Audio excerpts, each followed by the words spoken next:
Uverse TV. The following is a presentation of Fox Sports. We are Blackboard. We are Southwest. Payoff pitch on the way. Belted. Deep drive field. If it's there, it is gone. At the pole. Goodbye. Giovanni Soto. A walk-off home run, and the Rangers win it 4-3. To the left field corner. If it's there, it's a winner. It is gone. Home run, Leonard Martin. The Rangers walk it off again. Your best getting ready to celebrate another walk-off victory if they possibly can. Beltran, a drive to left, way back, I don't believe it. Goodbye, they've done it again.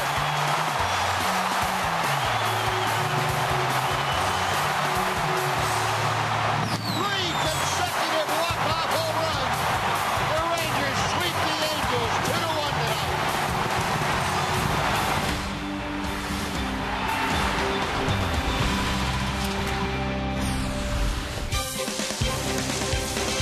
It is another warm night, despite the goosebumps from watching the last three nights unfold before us. Tonight, the Rangers look to keep the heat up. They take on the Arizona Diamondbacks in a makeup game at Rangers Ballpark. And welcome in, everyone, along with Tom Greaves, Steve Busby. Glad you could join us for this Thursday night edition that wasn't supposed to happen. But a rain out in May, and here they are again. The Rangers and Diamondbacks, one game. And for the Rangers, they have their best guy going. They have Darvish trying to beat the Diamondbacks. He pitched well against them earlier. Yeah, and he's been pitching well lately since the All-Star break. He's had a couple of starts. He's had really good stuff. Fastball's been in the mid-90s, throwing the ball really well. He had excellent stuff in Arizona as well. He took a 4-2 lead into the eighth inning. Looks like he was going to cruise to a win. He had 14 strikeouts. Didi Gregorius took him deep for a two-run homer to tie the game, and he ended up with a no decision. But he pitched great that day. He's throwing the ball well right now. The Rangers need another good performance tonight, see if they can't keep this winning streak going. Keep the win streak going, keep the offense going, and hope that Darvish does his part in tonight's game. Well, it'll be interesting to see what happens. The Rangers and the Diamondbacks. A quick one-game series. Elvis Andrus looking to stay hot. Rangers and Diamondbacks line up some first pitch. Coming up right after this on Fox Sports Southwest.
is brought to you by your Texas Ford dealers. Don't miss the Ford Summer Spectacular featuring blockbuster deals. Now playing at your best in Texas Ford dealer. By AT&T UVerse TV. Check availability at 1-800-PIC-ATT. Rethink possible. And by Progressive. Visit Progressive.com today. Now, you, Darvish, and the Rangers have taken the field before we get underway here this evening. Let's send it back down to the field where Rick Renner is standing by. Rick? Well, Buzz, lost in all this walk-off home run excitement. Elvis Andrus and a 13-game hitting streak, hitting .340 during the last 13 games, average over .250, got a strong hold of the 2 spot, and Ron Washington likes the difference in him. Well, he's starting to use the whole field again, mainly the right side of the field and up the middle. And, I think what's happening with him now, he's starting to stay on the breaking balls a little better. When he was in his little area there where he wasn't doing very good, I think the off-speed pitches was getting him because he was pulling off it. So, he's making this adjustment, and it couldn't have come at the right time for us because we know Elvis had more to offer. That's our Geico quote of the day. Good things happen when he gets on base. He's the only Ranger to have 5 straight seasons of 20 stolen bases. Buzz? All right, Rick, thank you very much. Well, we're just about ready to get underway here tonight. Diamondbacks coming in for a 1-game makeup series. They come in second place in the National League West. The surprising Los Angeles Dodgers caught fire, and they have passed Arizona. The Diamondbacks now trailing the Dodgers by 2.5. Meanwhile, the Rangers have picked up a game each of the last 2 days, so they are 4 back of Oakland now in the AL West. And the first pitch, breaking ball to Gerardo Parra, is in for strike 1. Yeah, in case you're looking for a fastball to hit on the first pitch, no dice. 20 starts this year, good season for you. He's 9-5 with an excellent ERA. He's got the best opponent's batting average in the American League, 187. 1 run allowed in 12 1/3 since coming off the disabled list. He's pitched well. He also leads the major leagues with 172 strikeouts, 7th in the league with a 280 earned run average. So all his numbers are good. And ahead of the count to Parra. Very quickly, no balls and 2 strikes. And another ball poked foul down the left side. Yeah, you'll remember that game that Darvish started in Arizona the latter stages of May, the second game of that doubleheader. He got bushwhacked in that first inning. Very quickly threw 2 pitches and had a run across on a couple of extra base hits. Gave up 2 in the first. Settled down nicely, though, and as Tom told you, he worked deep into that ball game. Got him swinging. Parra going after a 91-mile-an-hour fastball. Couldn't quite handle it. 1 gone. That's a little different swinging at his fastball after you've seen a curveball on the first pitch. You throw that same fastball on the first pitch, you might have a better swing than that. Now we'll take a look at the rest of the Diamondbacks lineup. You saw Gerardo Parra. He's followed by Adam Eaton, the center fielder. Paul Goldschmidt is at first. Eric Chavez bats cleanup. Cody Ross is in left field. Martin Prado is the second baseman. The DH, Jason Kubel. Didi Gregorius, the shortstop, hits 8th. Tuffy Goswitch, the catcher, making his major league debut, is batting 9th.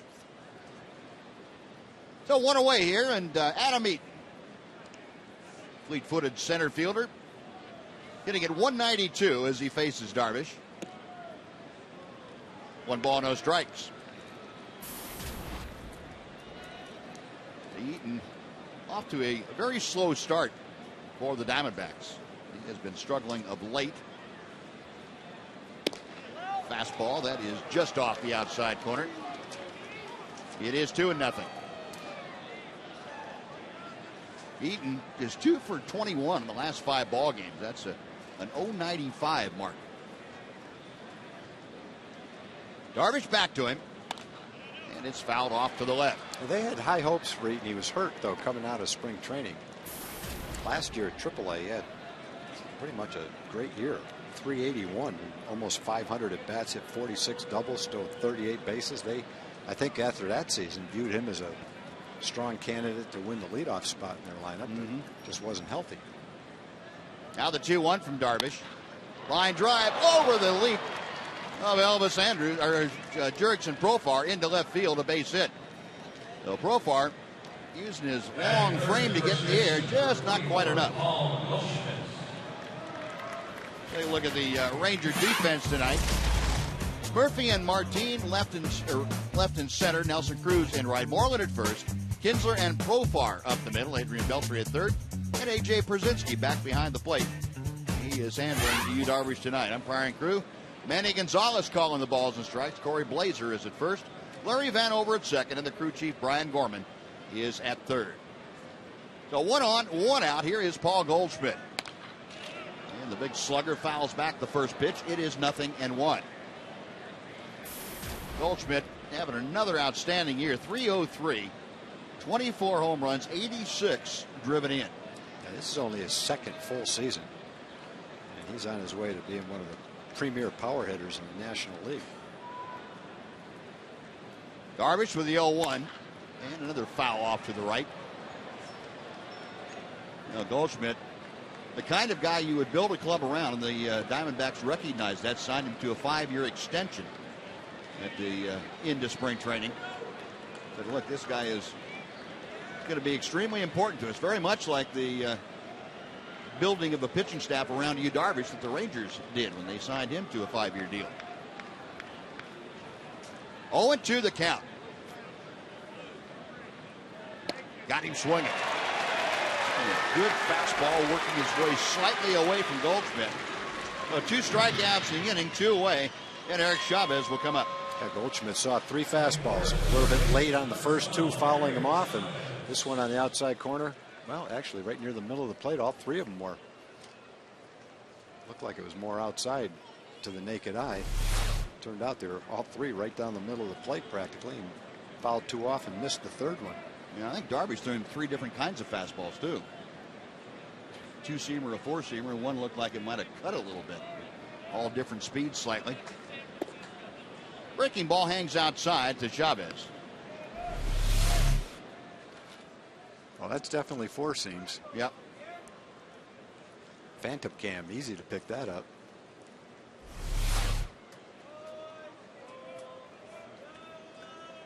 Darvish a check of first. Now the 1-0 pitch. Yeah, good breaking ball drops in.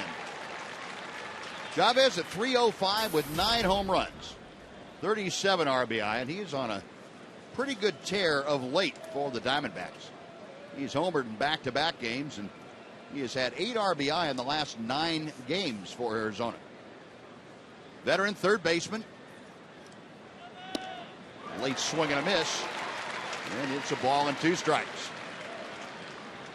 You may see that in the early going, especially here tonight. It's a little tougher this time of the evening for the hitters. The backdrop is bathed in sunlight. Even though it's not glary, you still don't get quite the same background to see the pitches come out of the pitcher's hand as you will when the sun gets down behind the stands.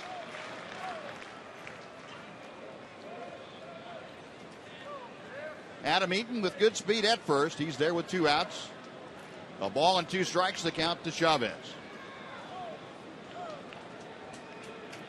Diamondbacks just finished up a series down in Tampa Bay with the Rays.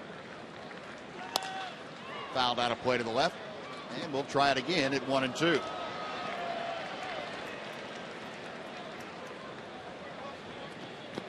Arizona with a 7-0 shutout of Tampa Bay last night. And ended up splitting the series between the 2 games apiece. Wade Miley, another outstanding game.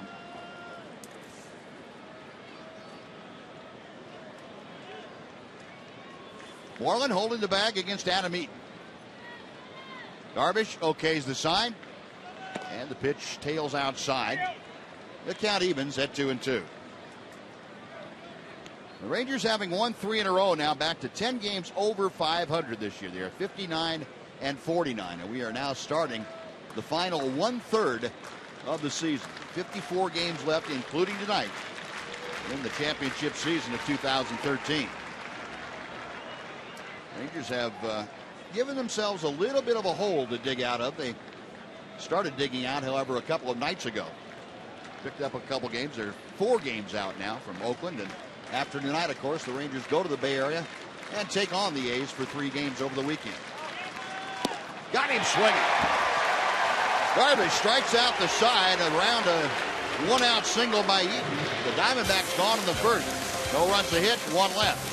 Half an inning in the books. Arizona nothing. The Rangers coming up.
to bat.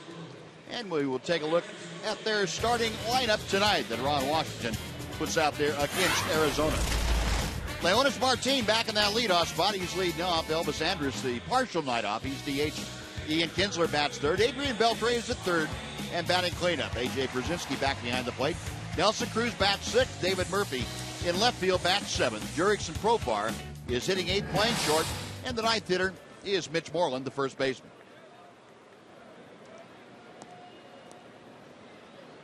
Zeke Spruill, a 23-year-old right-hander, making his first major league start. He's had several appearances at the major league level this year for the Diamondbacks. But this is his first start, and Leonis Martin promptly hits a easy one-hopper right down to Paul Goldschmidt at first base. He's been in 4 games. First start at the big league level. He's had 4 relief appearances. Between AA and AAA, he has a losing record, but a nice ERA, 2.68. Opponents hitting below 250 against him. He came over from the Braves in that big trade for Justin Upton. A number of players came over in that trade. Martin Prado was another one. And he's getting his first opportunity to start a big league game. Now Elvis Andrus steps in. And the first pitch to him is a strike to the outside corner. Spruill, basically a fastball slider pitcher. He will throw an occasional changeup still, but he has been modified a bit to simplify his repertoire. Good sinking fastball, though. You can see evidence by the swing that Elvis Andrus had against it. Elvis down in the count 0-2, hitting now at 253, and you can see the 13-game hitting streak for Andrus. A 340 batter in that 13 games, the longest active hitting streak in Major League Baseball. Got him swinging. Pulled the string, and that is strikeout number 1. 2 away for Ian Kinsler. Arizona defense behind Spruill tonight. Have Ross in left, Eaton in center, Parra in right.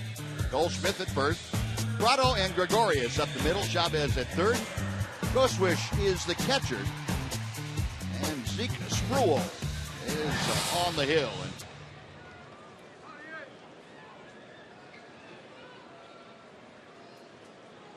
Kirk Gibson, Diamondbacks manager in his 3rd full season, his 4th year overall. And he has guided Arizona to some pretty impressive numbers in his first 3+ years. Named the manager of the year in his first full year. Rightfully so. Kinsler pops up the next pitch. That will work its way back about 11 rows or so. And the count moves to 0-2. I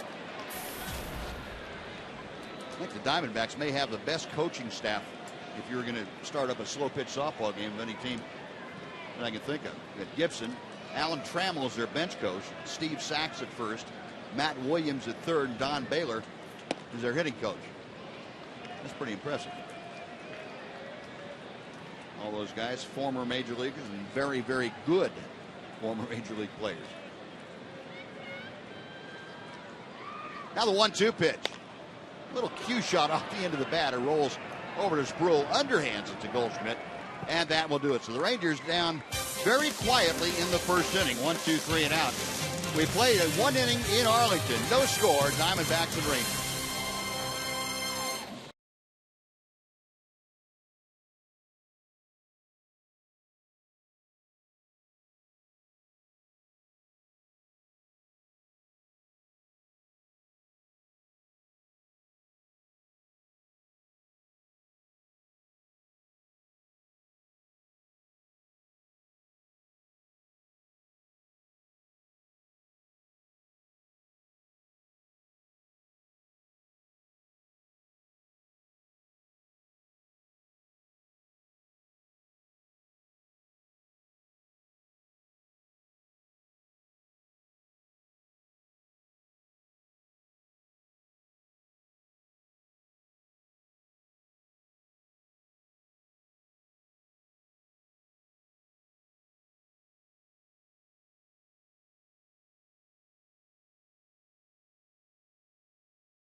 Appreciate it, Buzz. Ranger fans looking for another win tonight? You bet. Why not? Community Corner this evening, we're talking about the Texas Rangers and Medical Center Arlington teaming up for the Fitness All-Star program. You know, the kids are out of school. They can still learn this summer by picking up fitness tips and how to stay healthy in active, fun ways. You can do so by logging on to TexasRangers.com/fitness. Buzz?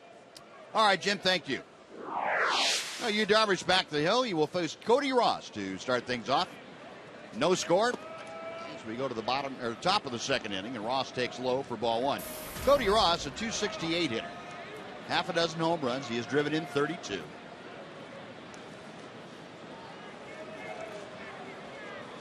Darvish back to the plate. That's out of play down the right side. 1-1 the count. Diamondbacks split their last 10 games, just as they split that series in Tampa Bay. They are 3 games under 500 on the road, 25 and 28. And the Diamondbacks have split the first 8 games they have played against the American League this year. I think any team going into Tampa Bay this time of year and playing 4 games comes out of there 2-2. They're feeling pretty good about it. Yeah. The way Tampa Bay's been playing. Well, Tampa Bay at the start of play tonight, as you look at that fastball that kind of got away from you, Darvish. Tampa Bay trailing Boston by a half game in that American League East race. The American League Central has gone crazy. Both Cleveland and Kansas City won again today. Breaking ball hangs high. It's now 3-1 to Ross. No, Cody Ross leading off the second inning, trying to get aboard. Martin Prado, the second baseman, will be next. Yeah, between Detroit, Cleveland, and Kansas City, they've won 22 straight games. 3-1 pitch, fouled back. And Cleveland won this afternoon. They have now won 8 straight, and Kansas City won. They beat Minnesota. They've won 9 straight. There's that Central that we're talking about. Cleveland keeping pace, and the Royals not doing too badly as far as keeping up themselves. Well, the Royals expected to contend, and they're finally doing it. Interesting the next couple of months for them. Payoff pitch up the middle, and I don't know how in the world Darvish got out of the way. He jumped and must have just gotten over it, because that ball had shins written all over it when it left the bat.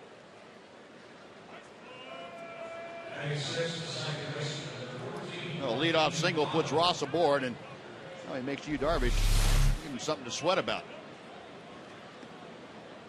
Just off to the side a little bit. Yeah, that would have been pretty painful if it hit about 6 inches below his kneecap. Well, the second hit of the night for the Diamondbacks. Ross with a leadoff knock, and now Martin Prado, the second baseman. You know, that's one of those balls, Buzz. There's about a 6-inch difference between continuing in this game and being out for the season. Yep. You're right about that. That hits you. That's a broken shin or broken kneecap or whatever it happened to contact. Yeah. Prado, the numbers would tell you he's having a pretty good year. .263 with 9 home runs, 41 driven in. Maybe not up to the standards that he set down in Atlanta for the last several years, but still a pretty good offensive output. A big breaking ball, and that nips at the outside corner.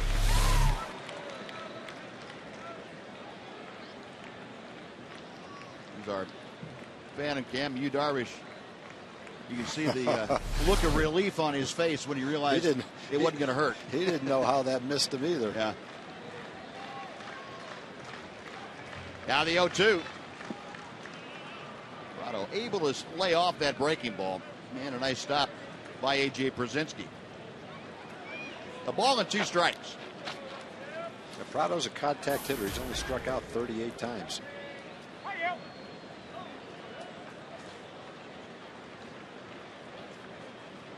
Prado in a pretty good downturn of late. Now Darvish ready and back to him. That's the 3rd pitch we've seen Darvish lose command of tonight. Lose the feel of it. just slipping out of his hand. A warm evening. It's right at 100 degrees as we have started things off. And look at the National League leaders. Martin Prado, to back up what Tom was talking about. Very tough to strike out. 11.5 at bats per punch out. Aoki with Milwaukee, the leader in the National League. Most difficult to strike out. 19 plate appearances. Now the 2-2. Slow and outside. The count has gone full. Well, you would think with Prado able to make contact that they will turn Cody Ross loose. You have Jason Kubel, the DH, waiting in the on-deck circle.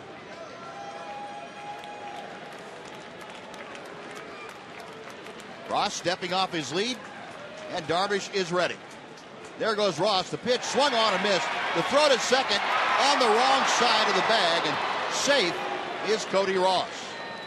He struck out a very tough guy to strike out. It looked like AJ might have had a shot at Cody Ross. Definitely would have had a shot if he dropped it on the other side of second base, but the throw was several feet to the shortstop side of second base. Boy, Prado looked bad swinging at that. That's a guy that, one of the toughest guys in baseball to strike out. He thought that thing was a fastball till it got in the catcher's mitt. Yeah, they would have a pretty easy time with Ross if it was a good throw. Yep. You would think the way Prado went after that, he'd never seen a 3-2 breaking ball. Might not have seen one like that before. That's very true. And Darvish, an inside move, and Cody Ross, he's kind of might have been thinking about going right there. Wandering his way out off second base, and all of a sudden, whoop, better get back. We saw a couple of stolen bases with Beltre playing back toward shortstop like that in the last series. The first pitch, a fastball to Kubel. It is strike one. It definitely comes into play with one out. Kubel, 5 home runs, 27 driven in, 231 the average. He is one of the primary pinch hitters that Kirk Gibson will go to, and also a part-time left fielder. That breaking ball, a little bit low. It is 1-1. Kubel just 4 for his last 42 times to the plate. That's an .095 average.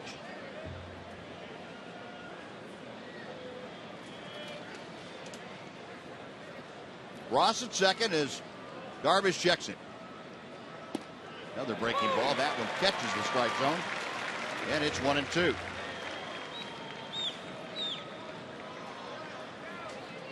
Darvish said that he doesn't look at himself like a fastball pitcher. He's a breaking ball pitcher. The first inning he was definitely a fastball pitcher. Second inning he is a breaking ball pitcher. So he can go any way he wants. Yep.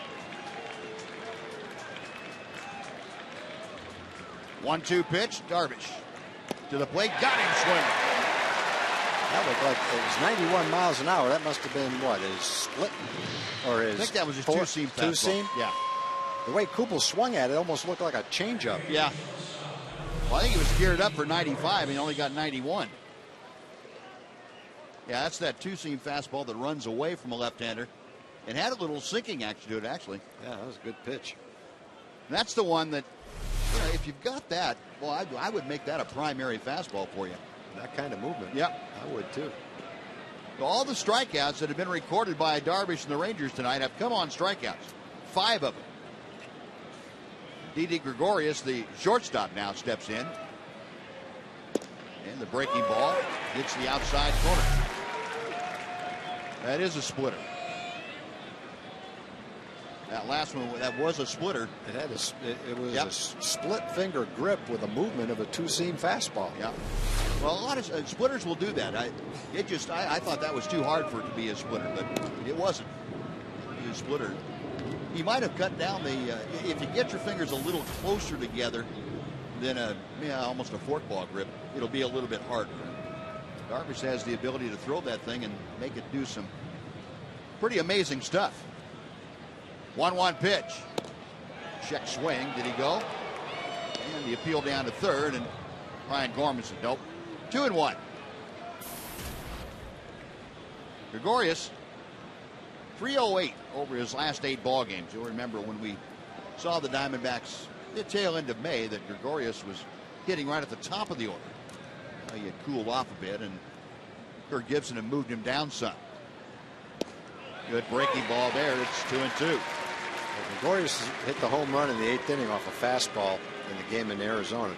Darvish struck out 14. He had a 4-2 lead. Looks like he was going to cruise through the 8th inning, have a great chance to win a game when kind of out of the blue, Gregorius took him deep to tie the game. He may see his share of breaking balls today. Fastball pulled on the ground, foul. Mitch Moreland will make a friend in the second row down there. Still 2-2 to Gregorius. Gregorius part of a big offseason trade for the Diamondbacks. Three-team trade with the Reds and the Cleveland Indians. Gregorius coming over to satisfy the Diamondbacks' need for a young shortstop.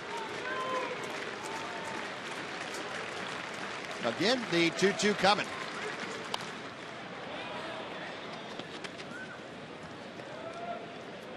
Just hanging in there with that swing. 96 miles an hour from Darvish. It's going to be Darvish's 40th pitch, though, through 2 innings.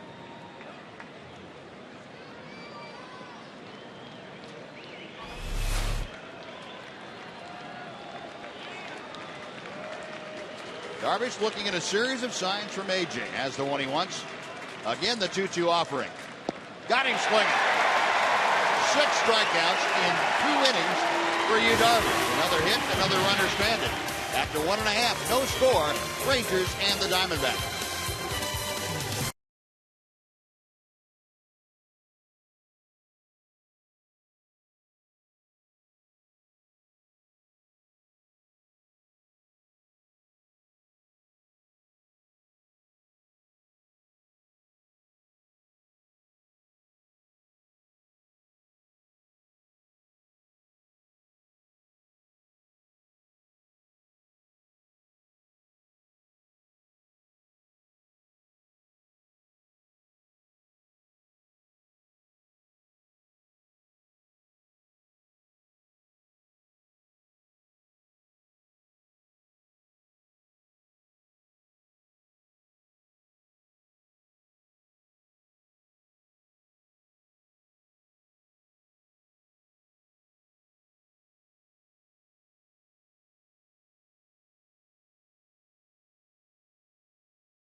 Of the month for July is, in your opinion? Go to Twitter, and if your answer is Elvis Andrus, hashtag FS Andrus. It's Adrian Beltre, hashtag FS Beltre, or hashtag FS Kotz if you think Neil Kotz had the best month of a Ranger. We will total up the results, give you the answers later on in the ballgame. And here is Adrian Beltre, last night's hero, to start off the Rangers' second inning. Fastball strike from Sproul. Beltre now hitting at .314 after a pair of hits last night. His walk-off home run, the 23rd round tripper of the year, 61 RBI. Off speed, that catches the outside corner.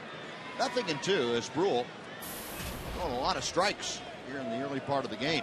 Yeah, the Rangers have never seen him, and that always poses a little bit of a problem for a hitter, especially if the guy's got decent stuff and is making good pitches as far as location goes.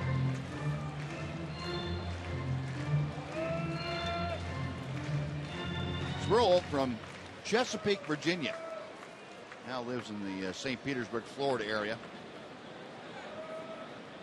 Back to the plate. And Beltre shoots one foul just past the Diamondbacks dugout. AT&T U-Verse Reverse Replay last night. Michael Kahn, Adrian Beltre. Third night in a row, first time in Rangers team history that they have had 3 consecutive walk-off home runs. Beltre, a ground ball just foul outside the bag. Chavez playing near the line to begin with, and he had a play on that had it been fair.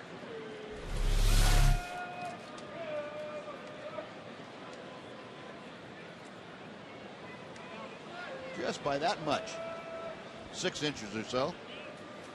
Brian Gorman, the third base umpire, right there on the line, taking a look at things. Still a ball and 2 strikes to Adrian.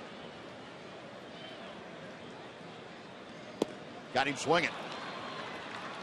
Sproul with his second strikeout. He's retired all 4 that he has faced. 1 away, and Pierzynski will come up.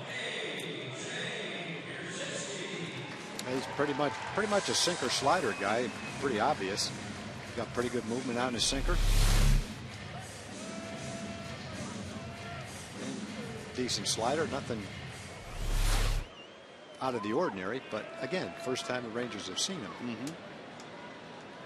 The hardest thing for a hitter, if you've never seen the guy, is to pick up the movement on his pitch. You might be told he's a sinker slider pitcher, but until you get up there and see how the ball sinks, you really don't know for sure. Yeah, there are a bunch of different kinds of sinker slider combinations, aren't there? Yeah.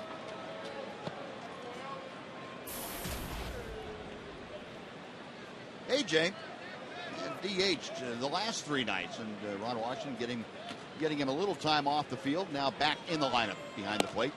Takes inside. The count moves to a ball and a strike.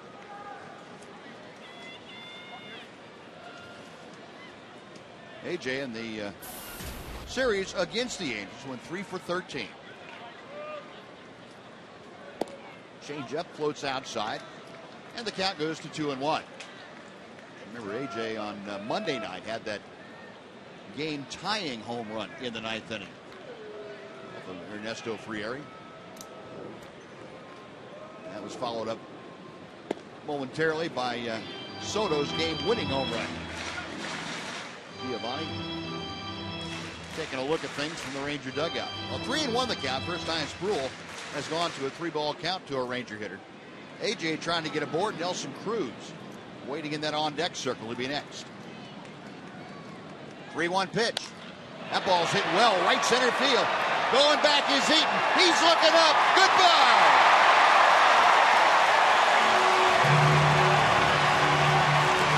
AJ Pierzynski, home run number 12. The Rangers lead 1-0. Maybe you're starting to hit the long ball.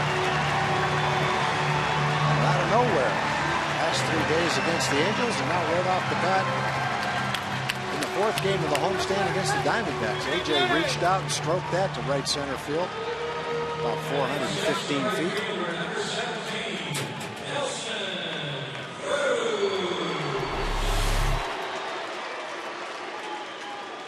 Well, Sproul paying the price for getting behind AJ Pierzynski. And now Nelson Cruz takes strike 1. A 3-1 pitch, and AJ all over that fastball. It's actually a ball that's probably an inch off the plate. Didn't bother him, though. Pitch outside. Cruz watches that pass by. It's 1 ball, 1 strike. Nelly at 274, 25 home runs, 73 RBI. Had a pretty good rip at that pitch. Stayed up just a bit. 1-2. Got the hit speed for this. That's about 92. 98. Well, AJ's going to be a I little lost my mojo.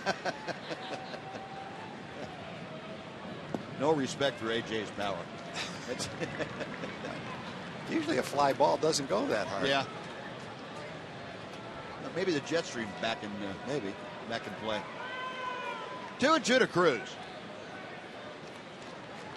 Sproul back to him. And a chopper foul. AJ Pierzynski now with a dozen home runs. and 9 of them have put the Rangers ahead. That's nuts. That's what's happening. The one he hit the other day tied the game, didn't put him ahead, but that was probably as big as any of them. Yep.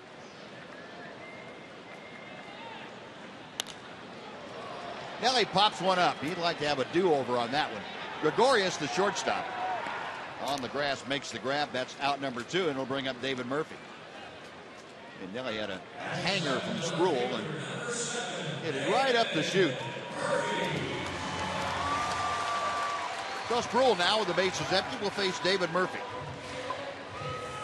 Murph steps in, hitting at .221 for the season. 11 home runs, 33 driven in. David, the darndest year for him. It has looked like several times in the last month or 2 that he's gotten things turned around, hitting the ball hard all over the field, and all of a sudden it's like somebody turns the off switch and it just shuts down.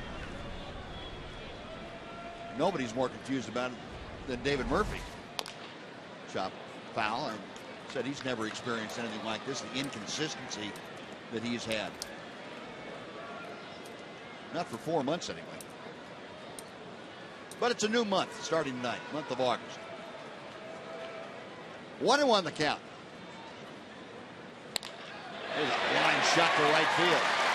Made a pretty good pass at that, got great results. Well, Murph, a 2-out single. It brings up Jurickson Profar.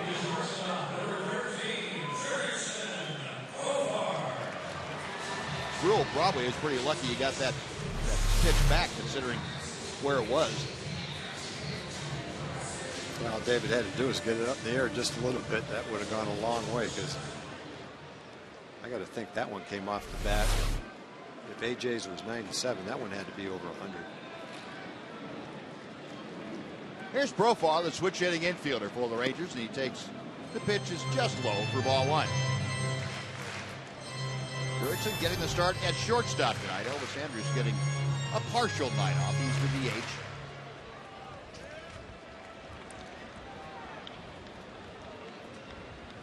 Sproul okays the sign. A check of first. And a strike to Profar. Jurickson making his 7th start of the year tonight at shortstop. He's had 22 games at second base, 5 at third base, 4 in left field, and 4 as a DH. So Ron Washington has moved him all over the place this year in an effort to get him some at-bats. Up there with Murphy at first and 2 outs. A run across for the Rangers on Pierzynski's solo home run.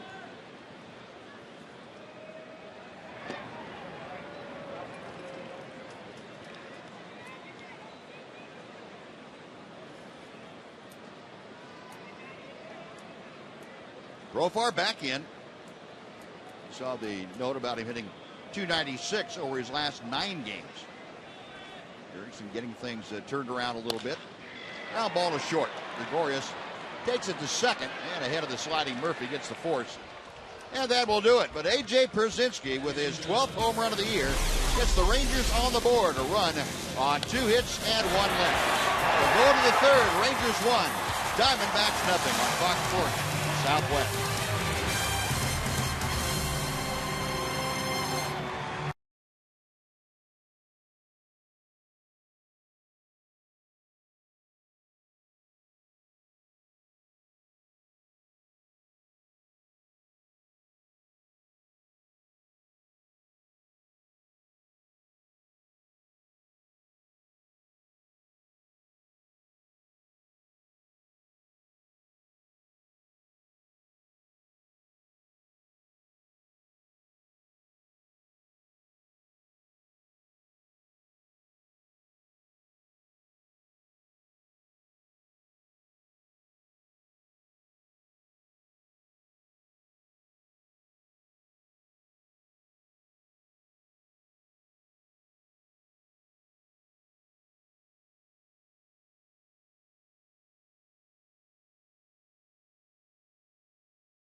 Unlimited grilled chicken sandwiches, hot dogs, nachos, peanuts, popcorn, and soft drinks, all for one low price. The all-you-can-eat menu is served in the air-conditioned upper home run porch grill. Get your tickets today at TexasRangers.com, or you can call 972-RANGERS. Waiting for the umpire. There we go. Had a long-distance call. Andy Gonzalez coming back out onto the field.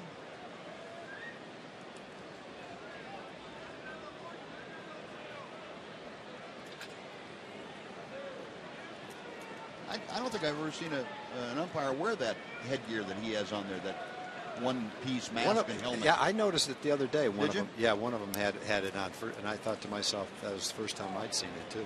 Well, you paid closer attention than I did. Well, I just happened to notice. I don't know how. Darvish going to work here in the third inning to Tuffy Ghostwitch, who is making his major league debut tonight. Called up as Miguel Montero got put on the disabled list by the Diamondbacks. Ghostwitch called up from AAA by Arizona, and he takes a little bit low. It's 1 ball, 1 strike. Got to be a pretty good thrill for him. Get an opportunity to face you, Darvish. And he's catching a guy in Zeke Spruill that he worked with at AAA quite a lot. Pitch high and tight.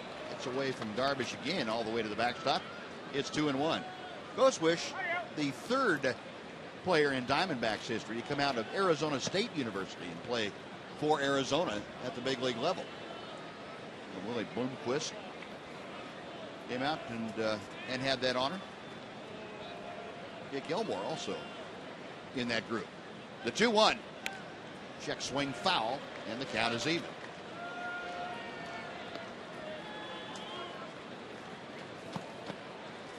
Ghostwish grew up in the Phoenix area.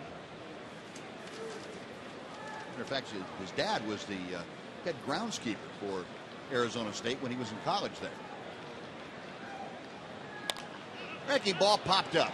Foul territory. Pierzynski and Moreland coming up. But that ball into the dugout. AJ clunking into the microphone down there. Hope he didn't hurt himself. Didn't really have time to look where he was at the corner and kind of ran into the padded corner of that photographer's bag. Well, Ghostwish has played 8 years in the minor leagues. He's 29 years old. And there had to have been a lot of times over that 8-year period where he wondered if he'd ever get a chance to play in the big leagues. But he stuck with it.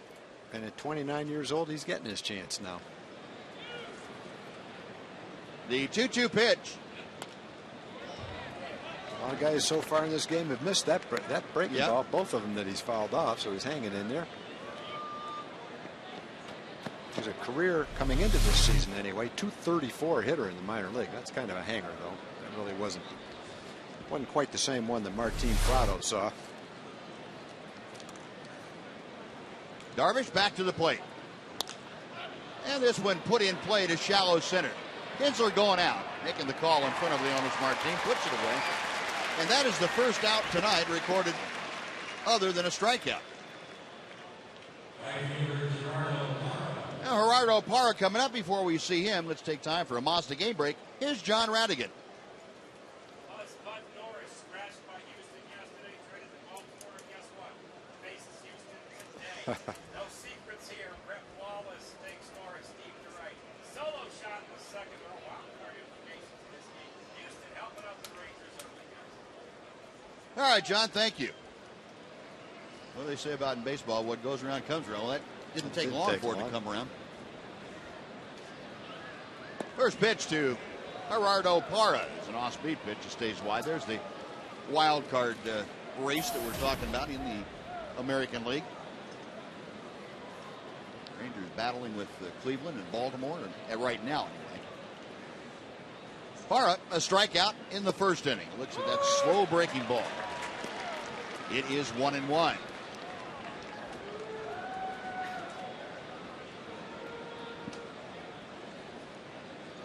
Parra, 7 home runs, 28 driven in.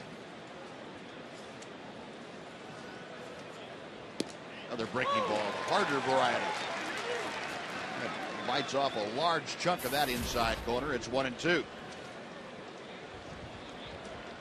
Interleague has been kind to Gerardo Parra. You can see he's got a 333 10-game interleague hit streak.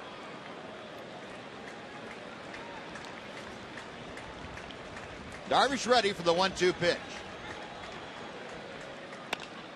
Out of play to the left.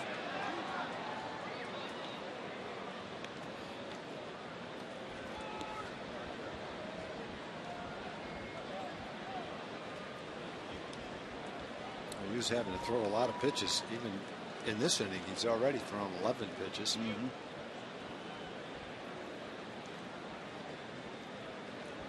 And it's a warm night, up over 100 degrees still. And one thing about Yu Darvish, though, he's extremely well conditioned. Fastball, call strike 3. Knee high, Parra didn't think so. And he will walk back to the dugout. That is strikeout number 7 for Darvish.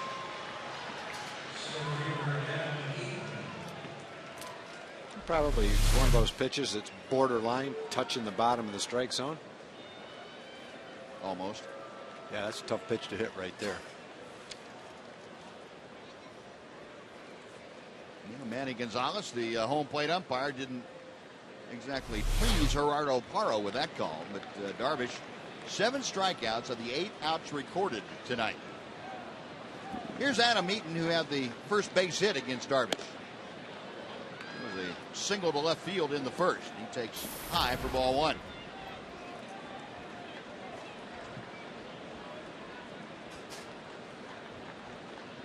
Tom told you Eaton on the disabled list for the first half of the season. 1-1 the count. Had a strained left elbow, and he'd been put on the disabled list the last week of March in spring training, and finally got back off the disabled list on the 9th of July.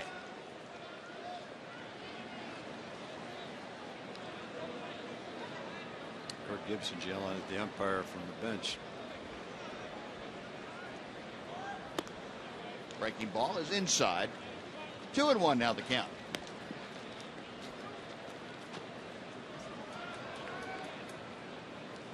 I think Gibby would qualify as a grizzled veteran. Yeah. Both in appearance and demeanor. Yep. 2-1 pitch. Yu Darvish featuring a variety of off-speed pitches here tonight. You remember the first 2 times that Darvish pitched after he came off the disabled list since the All-Star break. A lot of fastballs and up over 60% fastballs in that effect. Well, he's gone back tonight to throwing a majority breaking ball. Got him swinging. And that's been the effect most of the time. First time tonight that Darvish sets the Diamondbacks down in order. We finished 2.5, Rangers 1, Arizona 0 on Fox Sports Southwest.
you by your Texas Ford dealers.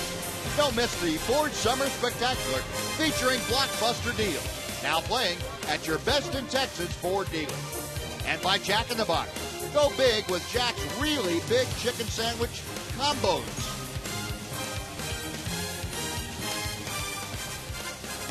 Now on we go to inning number 3, the bottom half. It's the Rangers 1, the Diamondbacks nothing. Mitch Moreland, the number 9 man to start things off against Zeke Sproul. And Mitch takes outside for ball 1. Moreland hit in each of the last 2 games. Now has that average up to 242 and 14 home runs with 40 driven in.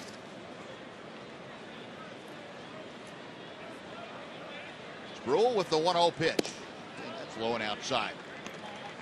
Well, the only hitter that Sproul's gotten behind on tonight, A.J. Pierzynski, took him deep, and now he's gotten behind Moreland, who has that same potential. See Mitch, though, really struggling since the All-Star break. Under 100. And ball 3 is high.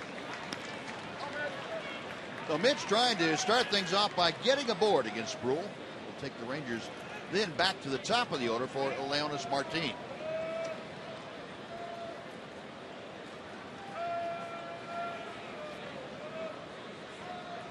Sproul to the wind, the 3-0 pitch coming. Now 3-1.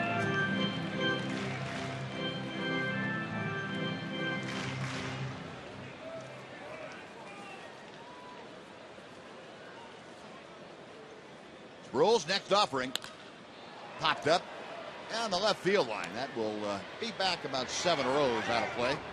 Had a couple of birthdays to get to, Buzz. In fact, more than a couple. Start with Mary Jo Rhodes from Irving, 80 years old today. Florence Parasolidi from Irving is 82 years old. Betty Jo Cross from Denton is 82. Olita Burris from Wellman, Texas is also 82. Sharing the same birthday. Bill Worthington from Gatesville is 88. Drive high and deep to right field. There she goes. Goodbye.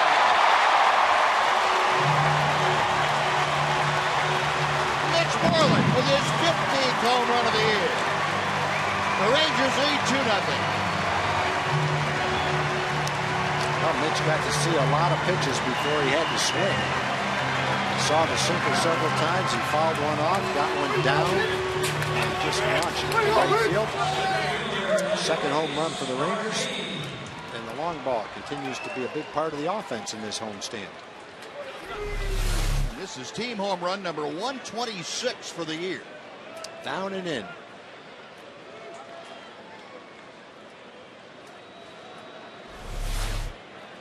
Mitch, over the last 5 or 6 games, has had a couple of balls similar to that he just missed. He hit right to the warning track, one in Cleveland up against the wall. That one he got enough of, even though it was very high. Leonis Martin taking the second straight breaking ball, and that's a little bit low. It's 1 ball and 1 strike. And the Rangers bombs away here in this homestand. 4 games, and they have left the yard on a consistent basis. Good rip by Leonis Martin, but he fouled it back. It's 1-2. How about the bat speed on this one, Tom? 94. 94. 96. I'm underestimating the high flies.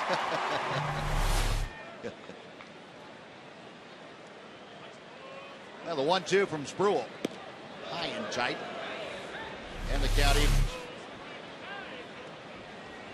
Well, Adrian Beltre, who saw one last night, clapping immediately. Yep, that one's gone. I know those when I see them. The 2-2 to Martin. Call strike 3. Backdoor breaking ball, and Leonis is going to say something to Manny Gonzalez, to no avail. If the pitch to Parra was a strike, then that one had to be a strike. So Manny Gonzalez is calling the low strike down and away to the left-hand hitters, at least to the last couple of hitters. See how close that is to the one Prado had. That one actually a little closer to the strike zone, but in the same general location, down and away. When that pitch right there is called a strike, most of the hitters will look at the umpire. Just you know, it just feels like a hard pitch to hit. It is, but that one there definitely did touch the strike zone. 0-1 the count to Elvis. Now it's 0-2. Sproul right back to getting ahead of hitters. Elvis struck out his first time. It took only 3 pitches to get him. See Andrews in a pretty good role. 26 of the last 28 games. I've seen the Rangers shortstop reach base safely. 1-2 as that fastball sails well high out of the strike zone. Got 3 people with the same birthday today. Bill Worthington from Gatesville, Richard Rux from Seagoville, and Bob White from Fort Worth are all 88 years old today. Happy birthday, guys. They ought to get together. Maybe we can get a deal, a group deal on a party. Yeah, why not? Mary Barnett from Peoria, Texas is 91. Roselle Caven from Granbury is 95. Ivan Parsons from Brownwood is 90 years old today. 2-2 pitch. Line drive down the left field line. It's hooking and going foul. Foul by about a foot. And let's look at the Phantom Cam, the shot of Mitch Moreland's home run. Not a whole lot of recoil on that. Got that down toward the trademark, maybe a little bit from where the real sweet spot is, but still plenty to get it out of here. Last birthday we have is Darlene Gentry from Van Buren, Arkansas. Darlene is 87 years old today, and she is the grandmother of Ranger Craig Gentry. So happy birthday, Darlene. Should have told Craig when we were going to do it so we could look at him on the Ranger bench and he could wave to you. But I know he wishes you a happy birthday today, along with the rest of us. Well, the count has gone full to Elvis. Zeke Sproul back to the plate. And the ball hit high in the air to left field. Going back is Ross. Still going back at the track and makes the catch. Elvis got that not quite enough. Sounded like it was down toward the end of the bat just a little bit. And flies out. There are now 2 away for Ian Kinsler. You can see left fielders still having a little problem with the sun.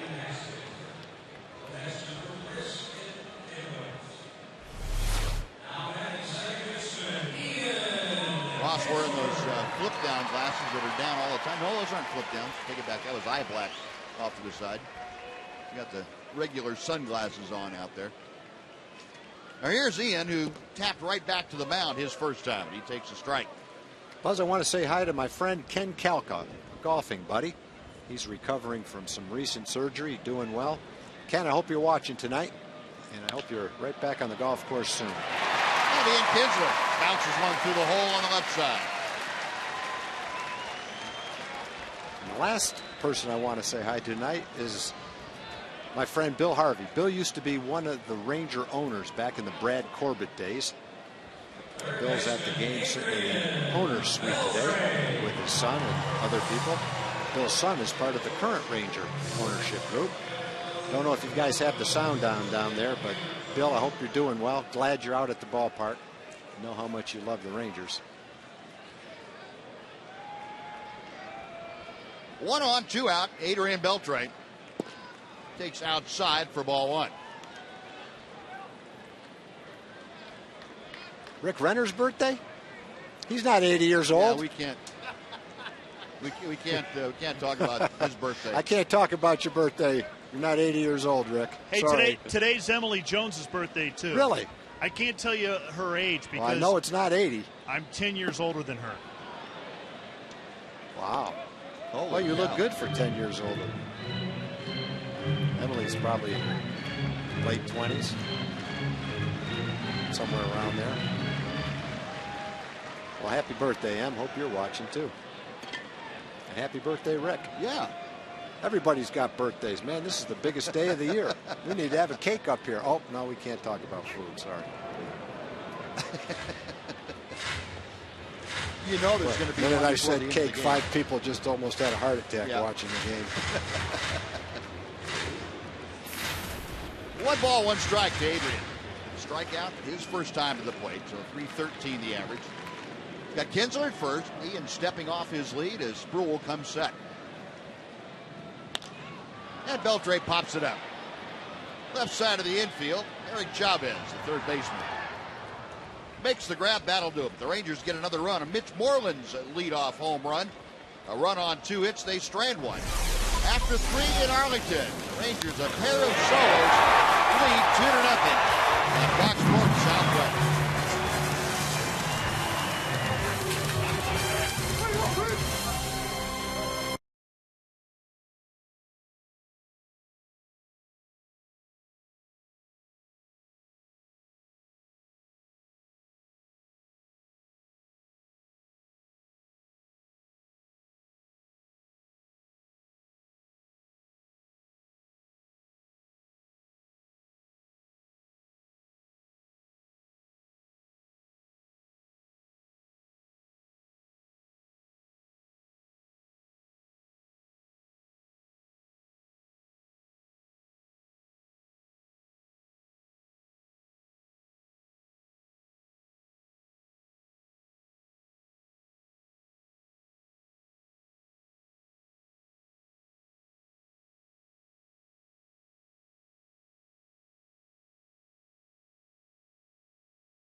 Here on Fox Sports Southwest for Chevy Hometown Kids.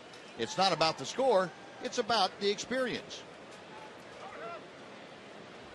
Well, you'd have to say so far the kids' experience out here tonight has been pretty good. A lot of food and a couple of runs, couple of home runs for the Rangers. Darvish leads 2-0. Paul Goldschmidt starting things off for Arizona here in the 4th inning. Goldschmidt saw 3 straight fastballs for his strikeout the first time up. Breaking ball the first pitch. There's another fastball. Darvish definitely threw some fastballs in the first inning, but not quite as many since then. Yeah, he's got Goldschmidt down in an 0-2 hole. In fact, all 3 strikeouts in the first inning came on fastballs of various kinds.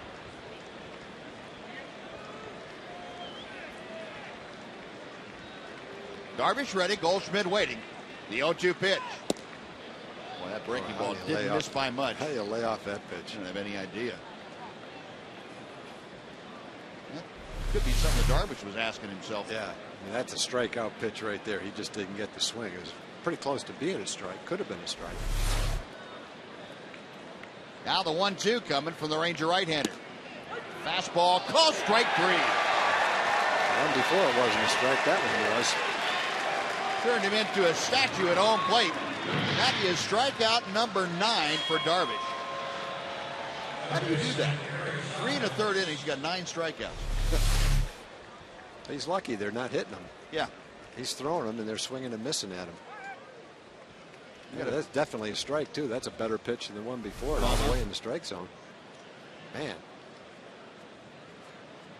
Now here's Eric Chavez, who went down swinging also in the first inning. Takes ball 1. Yeah, you say Darvish is lucky. He picks the right night to pitch. Picks the night to pitch when the other guys aren't going to hit. Yeah. Same thing Nolan Ryan used to do. Those strikeout pitchers, they throw it and the other team just swings and misses at it. They just don't hit it. Nolan always picked the nights to pitch, or tried to anyway, when the other team wasn't going to get any hits. 2-0 the count to Eric Chavez. Ripping a foul back, and it's 2-1. For leaderboard tonight, and we're looking at career strikeout for Ranger pitchers in Rangers history per 9 innings. And Darvish right there at the top of the class, almost 11 per 9 innings. Joe Nathan next. Nolan Ryan, 10.06 per 9 innings. And you get up over a strikeout per 9 innings for a length of time, you've done something. Big swing and miss. That a sharp breaking curveball, and it's 2-2.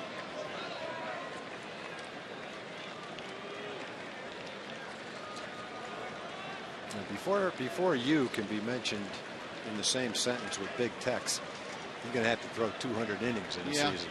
That's right. And, you know, that's down the road. The 2-2. Wow. Call strike 3, and Chavez knew it. There is punch out number 10. And I'll tell you what, we may be looking at something really special here tonight. If he can stay in the game, keep his pitch count down. The only guy that's made contact is Tuffy Ghostwish. His first major league at bat. Popped up a breaking ball. This is Yu Darvish 16th career game now that he's had over, or has had 10 or more strikeouts in. 16 games.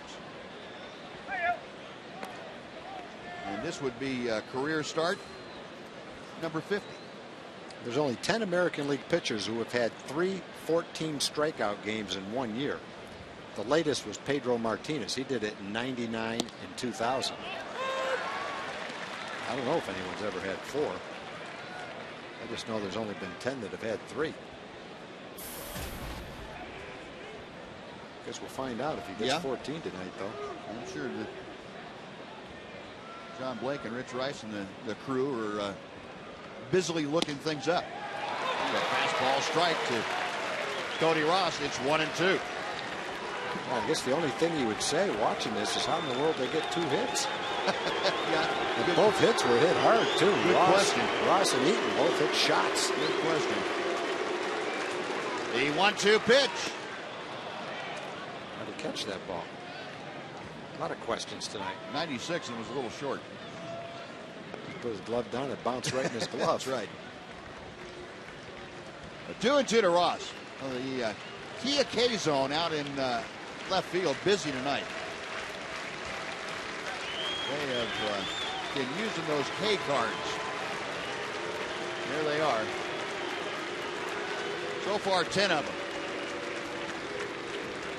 Do I hear 11? Oh, a little tapper to first. Moreland will take it to the bag, and that'll do it. So only 2 strikeouts in the inning, but 10 for the game. And Yu Darvish has done that part again. 3 up, 3 down in the 4th after 3.5. Rangers leading 2-0.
Man starting off the Ranger 4th inning.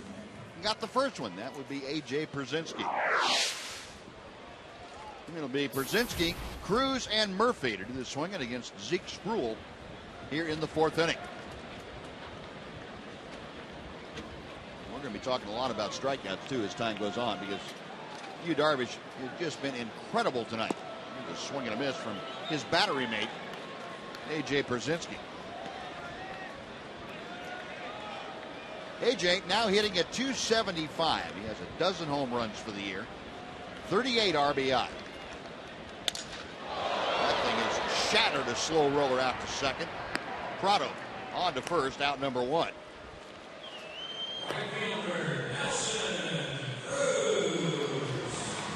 Pretty good jam shot for A.J. Well, he's got one 415 feet, and then he's got this one. A.J. swings at a lot of pitches inside, and so he's going to hit a lot of balls off the handle like that. I'll take one of those for a 415 foot home run too. If you have to trade off that way, that's okay. 1 for 2. Take that every day. Now Nelly Cruz pop out to short his first time. And he hits a scorched round ball to short. Gregorius has it. And there are 2 out here in the Ranger 4th inning. Now a Phantom Cam, the ultra slow-mo shot of that broken bat. You'll see why it breaks. Ball hit almost below the trademark. Anytime a fastball hits the bat right there, it's going to break. Look at that piece floating in midair. That's getting part of the bat knocked out of your hand. Look at that. Yeah. It's flying. Now 2 outs, David Murphy takes ball 1. Murph had a solid line drive single to right his first time up there. 223 the average for the Ranger left fielder. And he hits one deep to right center field. Look out of the bullpen. Goodbye.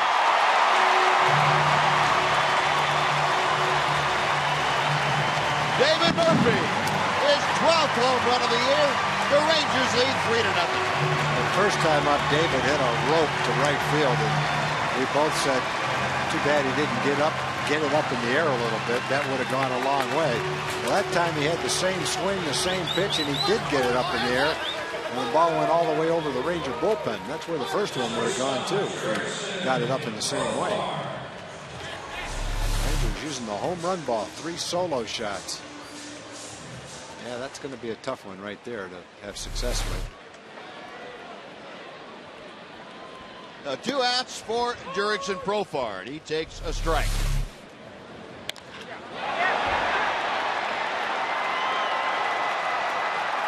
Now that was hit a little more solidly than either Moreland's or Pierzynski's. He had that terrible sound of bat meeting the ball. I'm saying this one had to be 100. Okay.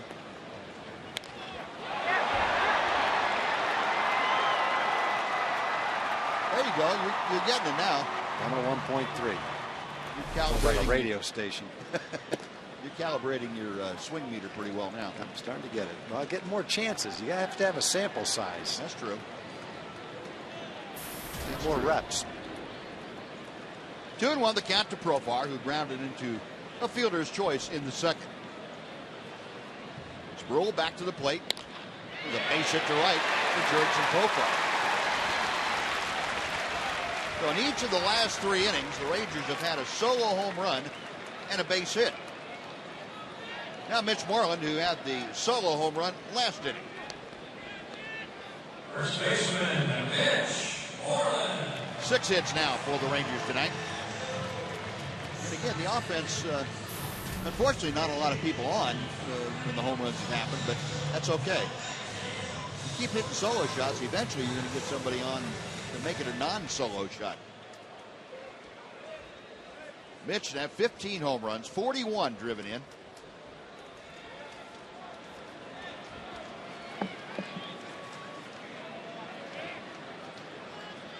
Moreland now 3 for his last 5 times to the plate. Off speed, and that catches the lower part of the strike zone. It's 0-1.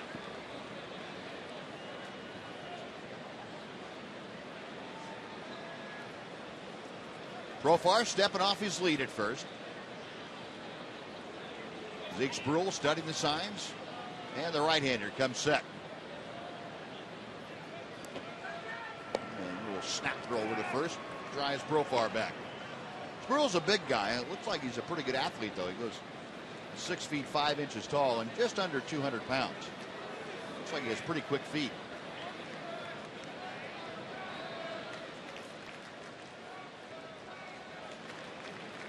Now the 0-1 pitch coming. Cued off the end of the bat past the Diamondbacks dugout and missed now. Down on the count. No balls and 2 strikes.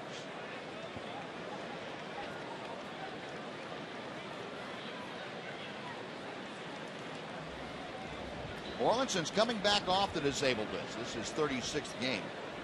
He's hitting under 165 prior to tonight. And the solo home run is 3rd in those 35 games. Hopefully getting back on a hot streak. Now time called. It's tired of waiting as Spruill took a little too long in the stretch.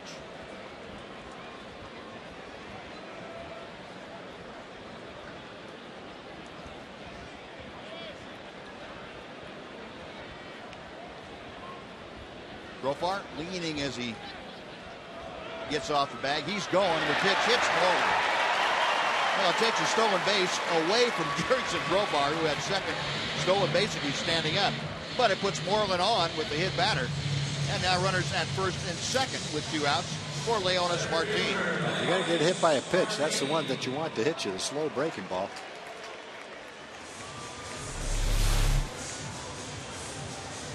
Short ball, Mitch doesn't do a whole lot to get out of the way of this one. Tries to turn away from it a little bit. He recognized that it wasn't going to hurt very much. Said, hey, I got 2 strikes. I'm going to take one for the team right here. Yeah, that's an easy one to take for the team if you can do it. Yeah. Now 2 on, 2 out. Leonis Martin up there for the 3rd time tonight in 4 innings. Got Profar at second, Moreland at first. Rangers trying to add to their 3-0 lead. Pretty well hit right field. Going back is Parra. Still going back. It's over his head. One hopping off the wall. Profar scores. Here comes Moreland. On to third goes Martin. The slide. He is out. Finally, Gorman finally signaling out. But the 2 runs count as Martin tagged out somewhere around third base. And that does it. But the Rangers add 3 more in the inning. On 3 hits and nobody left. After 4 complete, it's now the Rangers 5 and the Diamondbacks nothing.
A solo home run. Leonis Martin, watch how this play ends.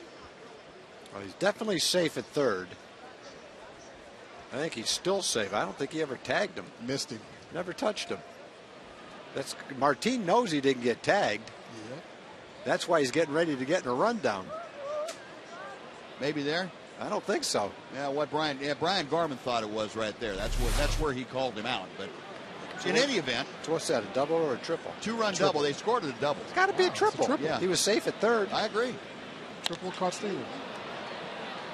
First pitch of the 5th inning is skied to center field by Martin Prado. That is out number 1. Well, he's definitely safe. He's definitely safe at third. There's a triple. There's a triple. Now this is a pickoff. All right, where does he touch him? Does he touch him there? I don't know about that. That's what Gorman said he touched. That's where Brian Gorman said he touched him. Tough one to argue because we can't tell. He's right on top of it, so I got to go with Brian on that one. Well, Leonys Martin, a couple of RBI, and what is for now a double. I'm writing down triple. Maybe change. Okay. Since my scorebook's not official, I rule that that's a triple. That makes you feel better if you do that. So I'm all for it. You guys write down whatever you want. I got a triple. I'm going with triple. Mark McLemore joining us. He's getting a triple. He's going to be the referee in this thing as we get going. Back, of course, the co-host of Rangers Live before and after the ball game. You're doing much better tonight, Mac, than you have the last couple of nights. Couldn't quite get the offense and the pitching together the last couple of nights. Tonight you have it together. Well, I just wanted to get it done early tonight instead of waiting for the dramatics in the 9th inning. 3 nights in a row. I don't know if I can handle 4 in a row. I know what you mean. It's been some crazy stuff. Great to see. I mean, you can't get better baseball, I don't think. More exciting baseball than what we've seen the last 3 nights. And here tonight, too, has been good. No, you really can't. I mean, who would have ever thought 3 walk-offs, not just walk-offs, but home runs? Yeah. I can't remember ever seeing 3 walk-offs, let alone home runs. And then we come out tonight, and Darvish has decided to break out everything in the arsenal, and he has struck out 11 through 4 2/3 innings. How do you do that? He's good. Yeah, he is. I think he's feeling a little confident right now. What do you think? I think so. In everything. He punched out 14 of them the last time he faced him, gave up 4 runs. That's incredible. 3 balls have been put in play for outs tonight. A fly ball and a ground ball weekly and a pop-up. That's been it. Everything else has been strikeouts. A couple of singles mixed in, but just to break up the monotony. Gregorius fouls it off to the left, and it's no balls and a strike. Gregorius struck out his first time up there.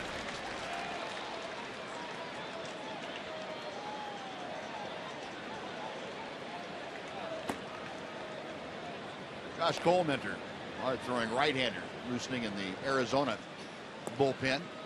As Darvish misses low and inside, it is 1 ball and 1 strike.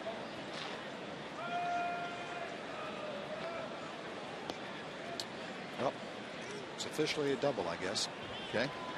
That may change. You never know. Makes a difference because that would be the 6th triple for Leonys Martin, and he's up among the league leaders in that.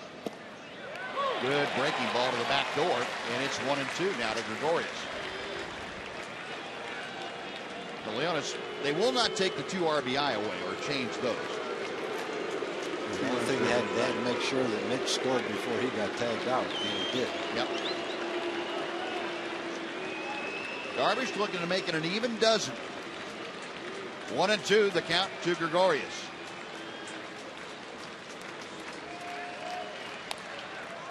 Top foul. And we'll try it again in a ball and 2 strikes. I'm talking about Darvish with the 10-plus strikeout games. 16th of his career, but it's also not only the most as far as Rangers are concerned this year, it's the most in Major League Baseball since the start of last year. Pitch fouled down.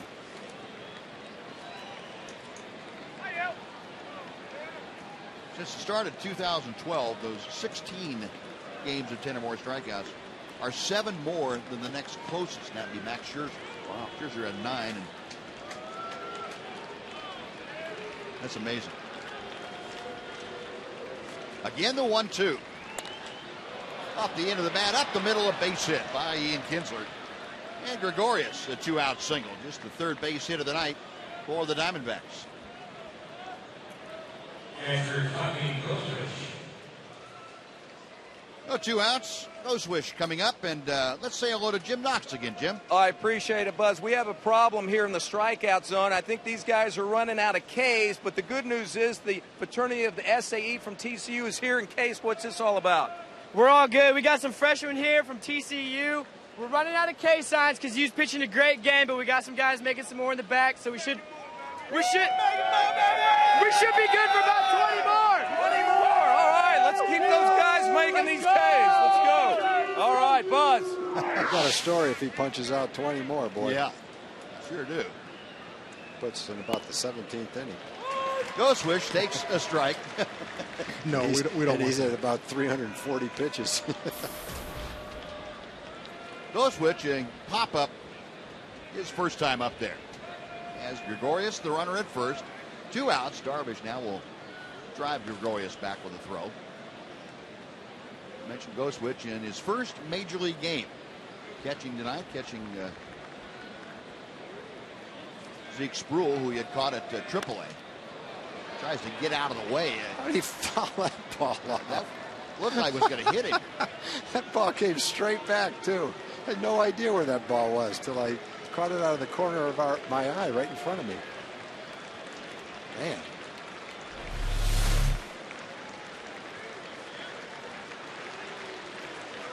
That's a hack right there. Yeah.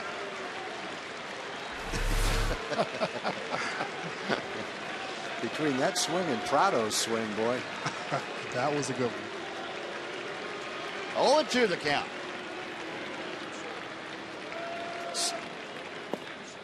A little bit low. Ball and 2 strikes. Well, the good part, Darvish has cut down his pitch count. You remember he was 45 through the first couple of innings and well into the 60s after 3. And he's cut that down quite a bit and not cut down on the strikeouts much. Still punching people out. The 1-2. Call strike 3. There's an even dozen for you. 12 strikeouts through 5. Diamondbacks a hit and a runner left. Halfway through the game, the Rangers 5, the Diamondbacks nothing on Fox Sports Southwest.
Big 3-game series with the A's in Oakland.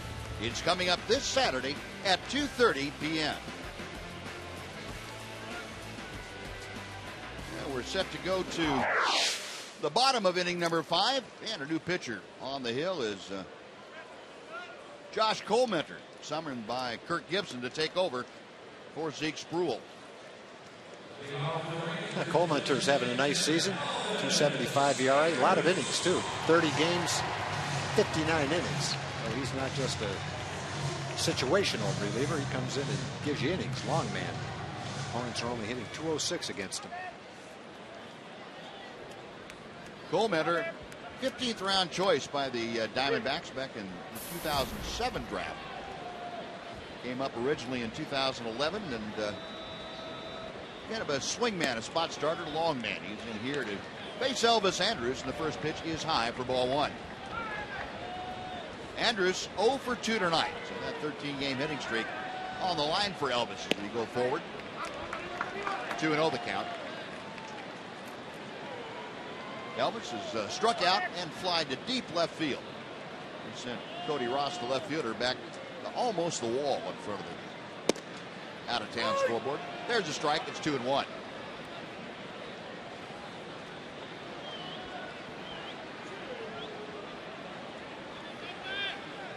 Elvis, a .252 hitter.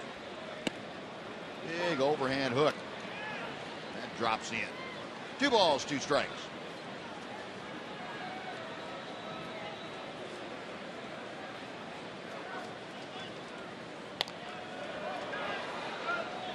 Out of play to the right. You know who he looks like a little bit when he lets go of the ball. See if it reminds you of a famous pitcher. Not early in the windup, but like right when he gets his arm back and he lets go of the ball. Okay. My memory's not real good, but I'll take a look at it. There. Yeah, who does that look like? Jack Morris. Jack Morris. That's a good one. Yeah, he does. Elvis wouldn't agree with you, but that's okay. He didn't like what he saw. Strikeout. Elvis gone. Ian Kinsler coming up. Time for a Mazda game break with John Radigan. John?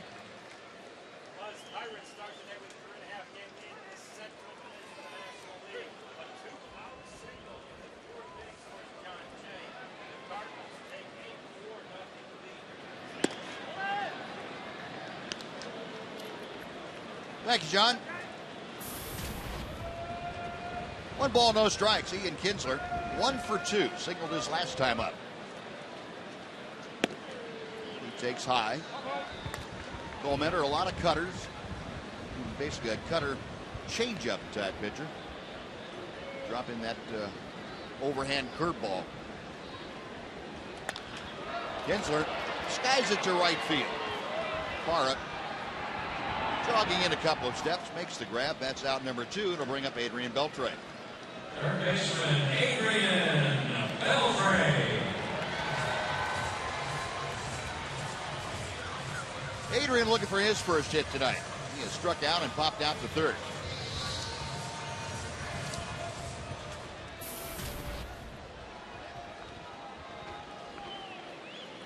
Mac, is what you're seeing from the ball club right now something they can sustain, or is it? Never mind. I'll ask you as we go on. I'm gonna take it for granted that you said yeah they can sustain it. You're not going to get the answer to that question for about 10 more days. It's going to be fun in Oakland. All right. Nothing going for the Rangers. We finished 5. Matt, thanks very much for joining us. We'll get your answer on Rangers Live tonight. 5-0 Texas.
The all-new Mazda 6. When you change everything, you change everything.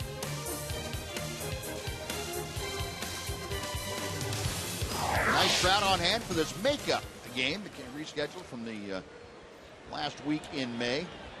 Arizona and the Rangers played a home-and-home series, 2 in Arizona, which the Diamondbacks won on that doubleheader. And then they traded ballparks. And the first game was rained out. The Diamondbacks coming back on what was supposed to be an off day for both teams. Rangers leading 5-0, top of the order to face Darvish here in the 6th inning. And Gerardo Parra, who has struck out both times that he has seen Darvish tonight, finds himself down in the count 0-1. Rangers 5 runs on 7 hits. Diamondbacks no runs on 3 hits. And Darvish with 12 strikeouts through the first 5 innings. Boy, he is just filthy tonight. Wow. Bad night to be an Arizona hitter. And you know, this is not an Arizona team who is prone to the strikeout. I mean, it's not like they've got a bunch of guys that are going to approach 200 strikeouts for the year. They have the 5th fewest strikeouts offensively of any team in the National League. And Darvish making them really pay the price tonight. 0-2 pitch on the way. That's out of play down the left side.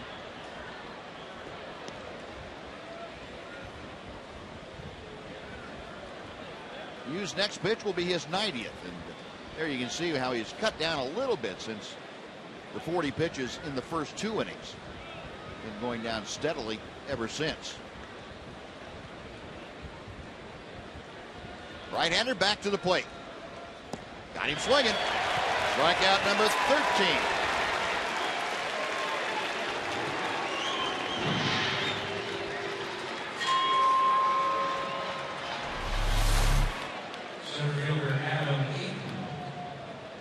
Had that one. That looked like, what, a cutter buzz? Slider? Yeah, I'm going to say it was a slider. Just because I'm not sure, and I don't think Parr is sure either. I know he's not sure. I think it was a slider. I think there's a lot of times the hitters go back to the bench and someone says, "What was that you missed?" And they said, "I don't know. I have no idea." Ball slapped out of play by Adam Eaton. We'll take a look on the Phantom cam, see if we can see that. That looks like a slider grip and really out and release. So the fingers come off to the side a little bit, and a sideways spin. That had a little more sideways spin than a cut fastball would. 0-1 the count to Eaton, who is 1 for 2 tonight. And he is down in an 0-2 hole. Watch out for the hook. Yeah, but which one? I'm saying the hard curve. You going with the hard one? Yeah, down and in. Okay. We'll see if Eaton's guessing along with you. Darvish okays the sign. The right-hander is ready. Came with a fastball, and he struck both of the out. He'd thrown a strike. 97, so there's still plenty of fuel in that tank. You know, it's almost like the time on the disabled list rejuvenated. Yeah. His fastball's got more life, for sure, more velocity, too. Beltre near the bag. Nice backhand by Adrian. Scooped out of the dirt by Mitch Moreland. Nice play on both ends. One of those days, if you make contact, you go back to the bench feeling like you got a hit. You're right. That's only the 4th out recorded other than a strikeout.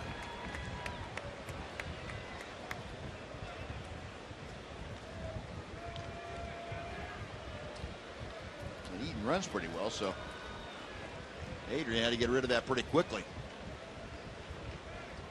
Play by Mitch. Didn't notice the short hop first time. Now here's Paul Goldschmidt, who has struck out both times and he's faced Darvish. And he takes that breaking ball to the outside corner. Goldschmidt, one of those guys tonight that Darvish has been able to do whatever he wanted to.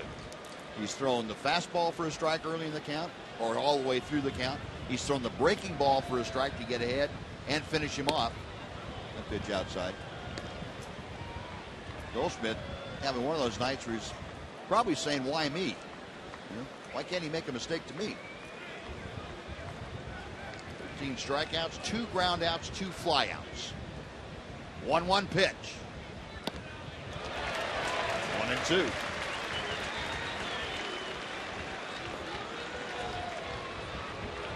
You know, the one pitch we haven't seen though tonight, Tom, has been that lollipop drop. Yeah. I don't even want to see that one. I agree. To save that one. Fastball, call, strike 3. That's one of the best hitters in the National League right there. And he turned him into a statue. 2 strikeouts in the inning, 14 for the game. He has tied his career high. 5-0 Rangers after 5.5.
Brought to you by Sonic.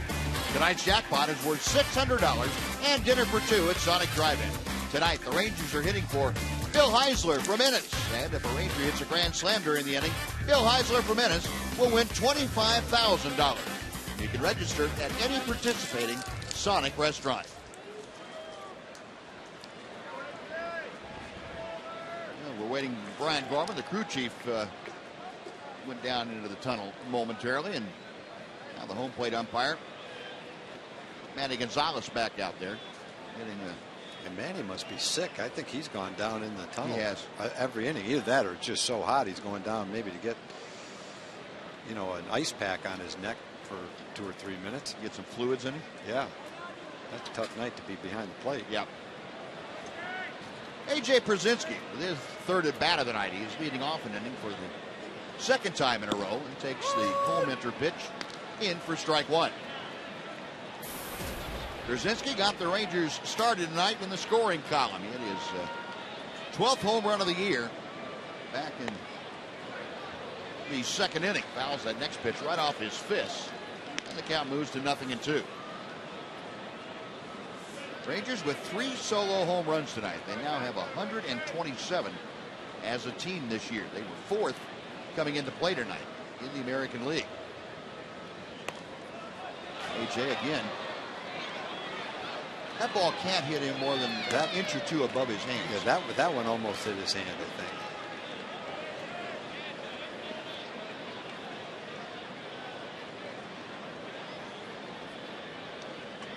Colementor in his 2nd inning of work.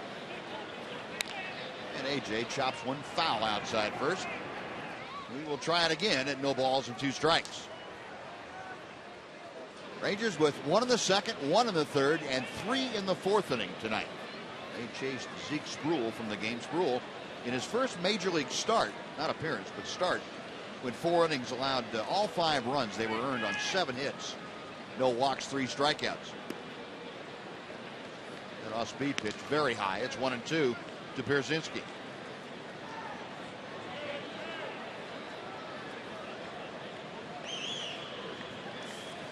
Coleman back to the plate.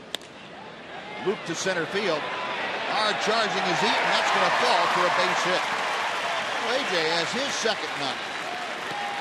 A leadoff single here in the 6th inning, and it brings up Nelson Cruz. And before Nelly steps in, let's go down and say hello to Rick Renner. Rick? Hey guys, you know, we were wondering how they were going to follow up the back-to-back-to-back walk-off wins, but then we have you, Darvish, tonight. But there's a new celebration that is hitting the Metroplex after a home run when you get a walk-off. You see the jersey disappears between third and home. No one's fessed up to it, but the equipment guys are not happy. Maybe I'll make sure when we get to San Francisco tonight that their luggage won't make it to the room, and when it does make it, I'll put a note on there. If you started this button ripping, shirt tearing off celebration, that maybe you ought to think twice about doing it again and think about us. Hey, everything always points to Elvis Andrus, the ambassador of fun on this team, but we heard that Derek Holland was walking around with a handful of buttons after last night, guys. I'll keep monitoring this story as it develops. All right, yeah, Rick, keep an eye on that. Keep an eye on your buttons, too. You never know what's being down there by the dugout. Maybe a little too close. You don't want to get on the bad side of the equipment manager. That's right. Especially when ask Juan Gonzalez when he went to Cooperstown. Didn't like the pants. 0-2 to Nelson Cruz. Now 1-2. Cruz tonight has popped out to short and grounded to short. 0 for 2, hitting .273.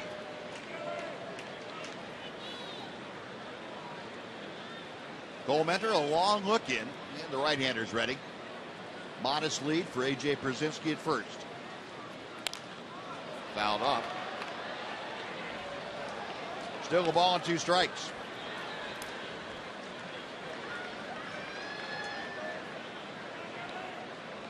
Cruz has faced Coleman one other time besides tonight. Struck out against him the first time he faced him.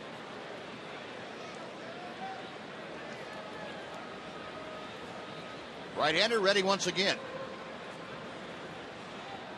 Got him swinging. A nasty changeup from Coleman, and he gets his second strikeout. Well, one gone. Here comes David Murphy.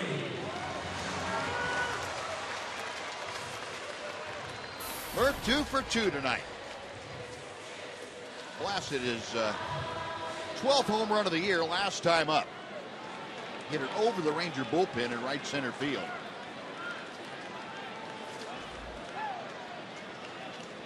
Pierzynski, a modest lead from first.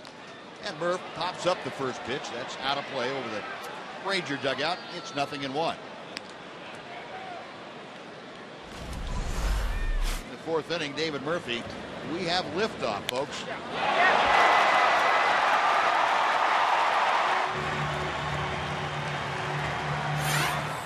That's 2 balls tonight that Murphy has hit right on the screws. First one he didn't get any altitude on. It was a single. That one he got up in the air. It threatened not to come down. 0-1. Now 1-1. Murphy has had a couple of at-bats against Coleman. He is 1 for 2. And that one would be a home run.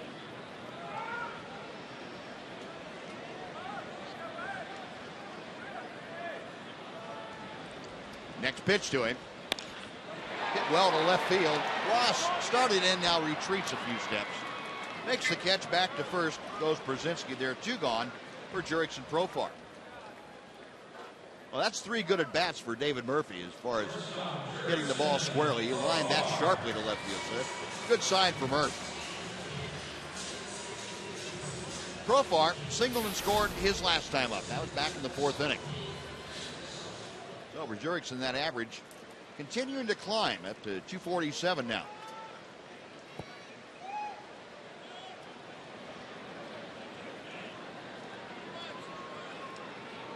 Coleman nods in agreement. A letter high set. Chop foul off the screen in front of the Ranger dugout down the first base side. It is 0-1.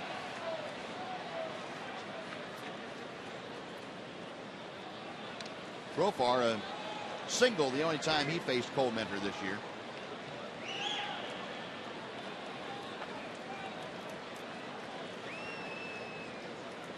Josh Cole Mentor, a 27-year-old out of Homer, Michigan. Third major league campaign, and he misses high. The count moves to 1-1.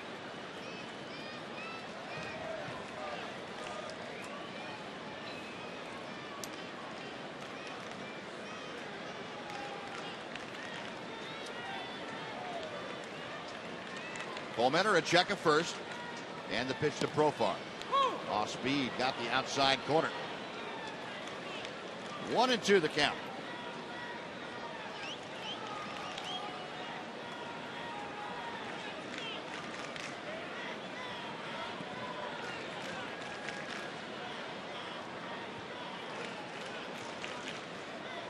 Now the next pitch coming from the Diamondbacks right-hander. 2-2 to Profar. Cole Mentor last year, 28 ball games with Arizona. He had 11 of them were starts. He went 5-3 at a 369 earned run average.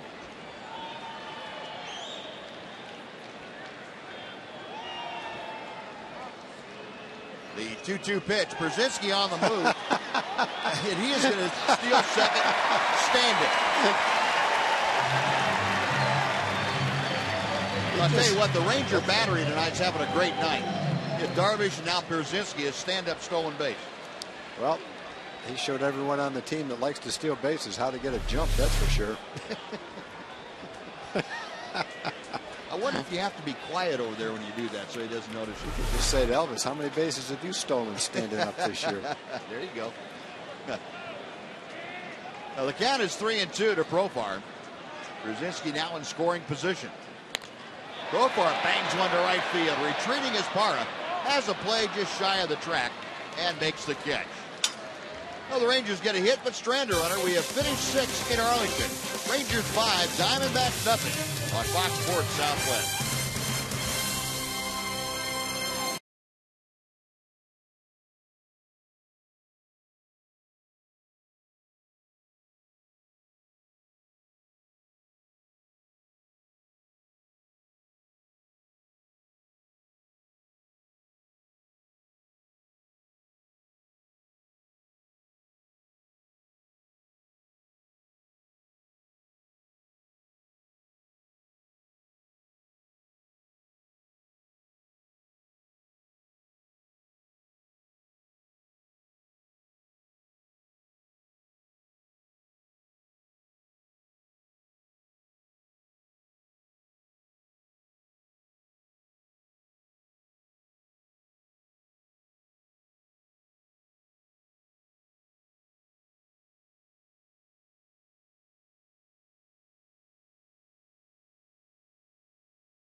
A career-high tying 14 strikeouts in the first 6 innings.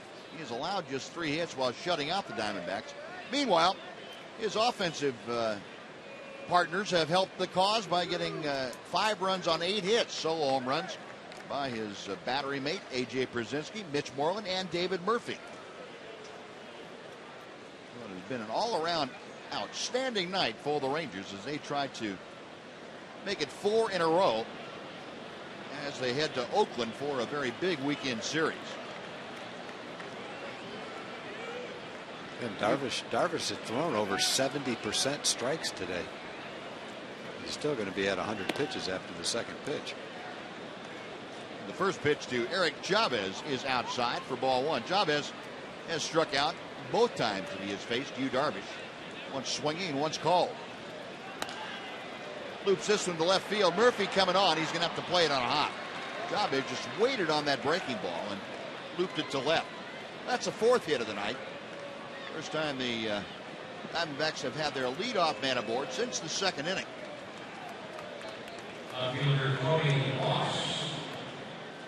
Chavez aboard, and now Cody Ross, who has put the ball in play both times tonight. That is a rarity.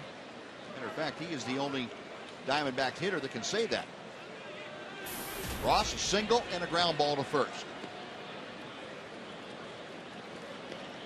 We mentioned Darvish with 14 strikeouts. This is the fourth time that he has had a game of 14 strikeouts. Never has exceeded that in his major league career. Saw the note, the Ranger record for strikeouts in a game, 16 by Nolan Ryan. Nelly Cruz toward the line in right field, makes the grab. That's out number one. Chavez back to first, and Martin Prado will come up.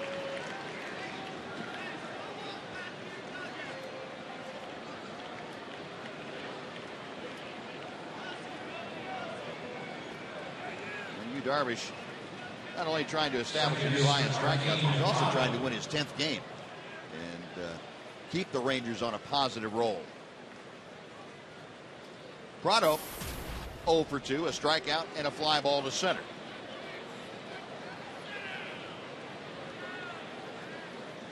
.261 the average for the Diamondback second baseman. Takes strike one. You might want to go back and swing at that one. Yeah. I don't think he's going to see that one again. That was 89 miles an hour right down the middle of the plate. Prado's thinking back to that swing that he had to strike out in the second inning. 0-1 pitch. And 0-2. Go from 89 to 93 and paint the black on the outside corner. Boom.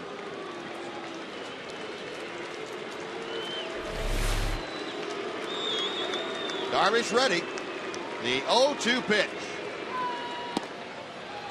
A little bit low.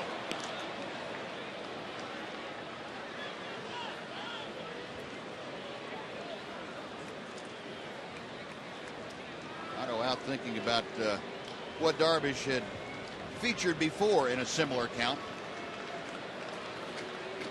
Yu okays the sign from Pierzynski. The 1-2 pitch. Sharp breaking ball. That was the strikeout pitch he was going for. 2-2 now.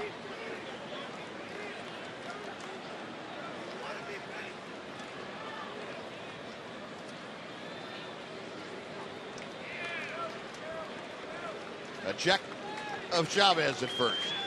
The 2-2 pitch coming. Base hit to left field. Murphy over to cut it off. He will hold Chavez to second. So a pair of hits in the inning as Darvish hung a couple of pitches in the frame, and Diamondbacks have capitalized on it. Pair of singles, 2 on with 1 out. And let's go over and say hello to Jim Knox again. Jim. All right, Buzz, another new food item here at the ballpark. How about this? The Mitch Witch Wild, named after Mitch Moreland, of course. Look at this, fresh off the grill. It's got venison and buffalo meat, plenty of cheese, sourdough bread, grilled onions. Snow, the chef, just cooked it up. How many of these can you eat, big guy? I think I can only take one. What? Come on. That's on a full stomach for you. I tell you what, this one goes to our producer, Kurt Dykert. Snow, he could probably put down at least 5 of these. Kurt, coming your way. I don't think even Kirk could eat 5 of those things. That'd be tough. That's a masterpiece. That is. The Mitch Witch. I like that. It's good. 1 ball, no strikes to count. Jason Kubel, the designated hitter, is the batter. Darvish, for the first time tonight, looking like he's struggling just a bit. To left center field, Murphy in a hurry. David, nice running catch for out number 2. Actually, that ball slicing back toward Murph just a little bit too, and made it a little bit easier play. Neil Kotz Ranger left-hander loosening in the bullpen. So 2 on, 2 outs now. Didi Gregorius, who is 1 for 2, will step in. Gregorius, a strikeout in the second, a single to center in the 5th inning. Got Chavez at second, Prado at first. Darvish with his 109th pitch of the night. He leaves it high for ball 1. Tony Sipp, the left-hander, boosting in the Arizona bullpen.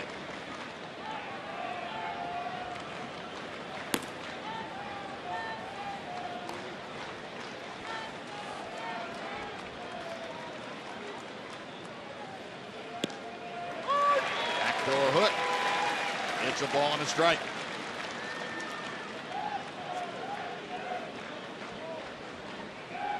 Gregorius, the National League, up among the league leaders for rookie statistics.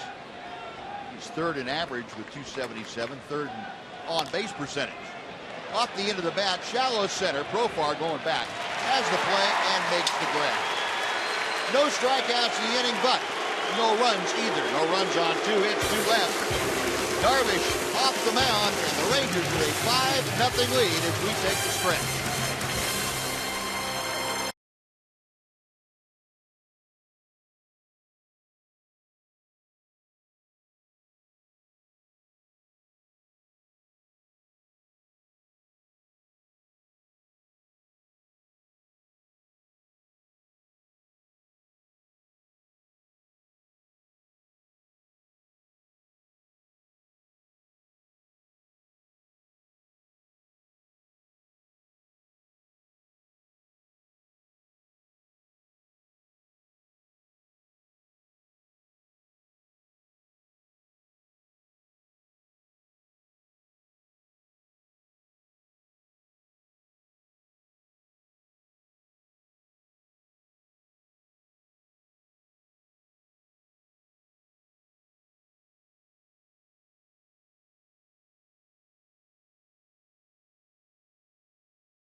For hosting clients or employees, and the suites can turn a game with family and friends into a very special occasion. For your group of 10 to 200 to watch a Rangers game in style, visit TexasRangers.com/suites or call 972-RANGERS. Tony Sipp, the left-hander, becomes the 3rd pitcher tonight employed by Kirk Gibson and the Diamondbacks. Yeah, Sipp's got an opponent's batting average very good, 229, a lot of strikeouts, 36 in 31 innings. His ERA is a little high at 4.06, and the reason probably the walks, 17 walks in 31 innings. Well, Tony Sipp, who Ranger fans and Ranger hitters remember from his days with the Cleveland Indians. Over here with Arizona for the first time as part of that freeway trade. Came over in December of this past year. Mitch Moreland will be the first to face him, and Sipp drops in a breaking ball for strike 1. Moreland 1 for 1 tonight, a solo home run. He was also hit by a pitch. He has scored twice. Mitch with the average at 244 as he bats here in the 7th inning. A little bit short, that ball about 3 feet short of home plate. Bounced in there. 1-1. Mitch, 15 home runs, 41 RBI. Hopefully, the last couple of nights and tonight have gotten Mitch going again. He could really use him. And David Murphy, seen both of them hit the ball well tonight and well in this series. Homestand, I should say. Fouled straight back. And the count moves to 1-2.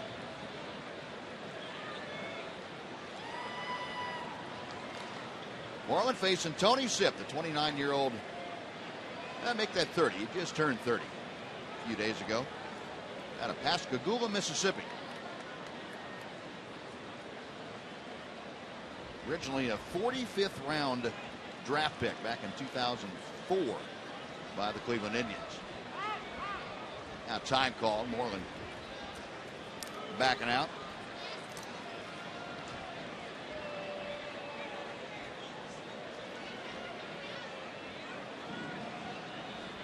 Sipp sets the 1-2 pitch. Chop foul just by Dave Anderson down the right field line. Still a ball and 2 strikes. The Rangers finishing up a brief homestand. Took the 3 from the Angels. They're trying to win their 4th on this stand as they have just the 1 game, a makeup game against the Diamondbacks. And it's out to the West Coast. Start of a very important road trip. 10 games on the next swing, all through the Western Division. The 11 days of Oakland, Anaheim, and Houston. 2-2 down to Moreland. I don't think he can quite put a make or break designation on this trip, but it's going to go a long way into deciding the look of the Western Division for the next couple of weeks. Yeah, the only way it's make or break is if you get swept. Yep. Same time, if you do the sweeping, it's almost a dead heat. Chavez throws out Moreland. 1 away, and Leonis Martin coming up.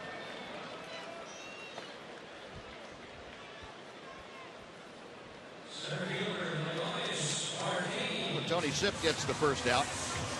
Now, tomorrow night, out in Oakland at Odotco Coliseum, Alexi Ogando and Tommy Malone will be the principals in that ball game. It'll be a 9 o'clock Central Time start. Be with you on TXA 21 as AT&T Uverse TV remind you. The Rangers are in the same position that the A's and the Angels have been in the last couple of years. Same time of year. Every time they play, wanting to have a good series to make up some ground. The A's did it last year. Farther behind than this. Well, with 2 out, let's take time for a Mazda game break once again. Here's John Radigan.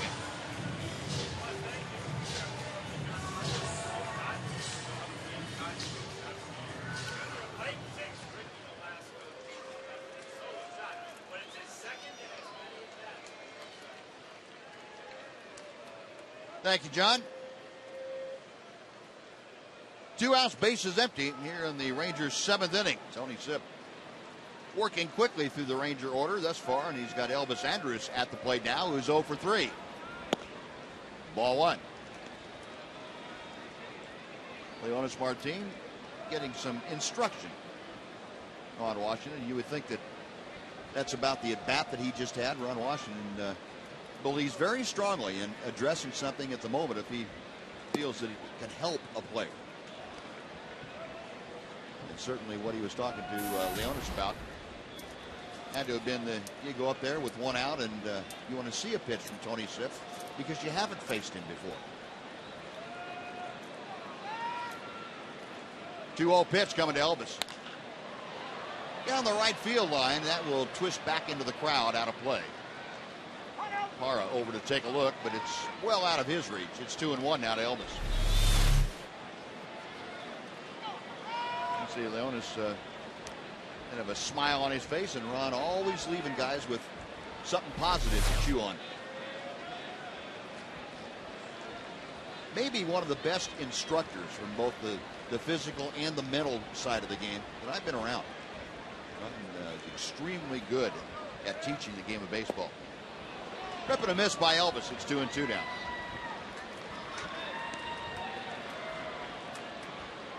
Andrus, again, that 13-game hitting streak, and it could very well be on the line right here. He is 0 for 3, a pair of strikeouts and a fly ball to left. Zip set for the 2-2. The left center field dropping in a hurry and to make it a 14-game hitting streak. Elvis digging for 2. He is in standing. Well, a little late slide got him in there. And a bow to the crowd and to his teammates in the dugout.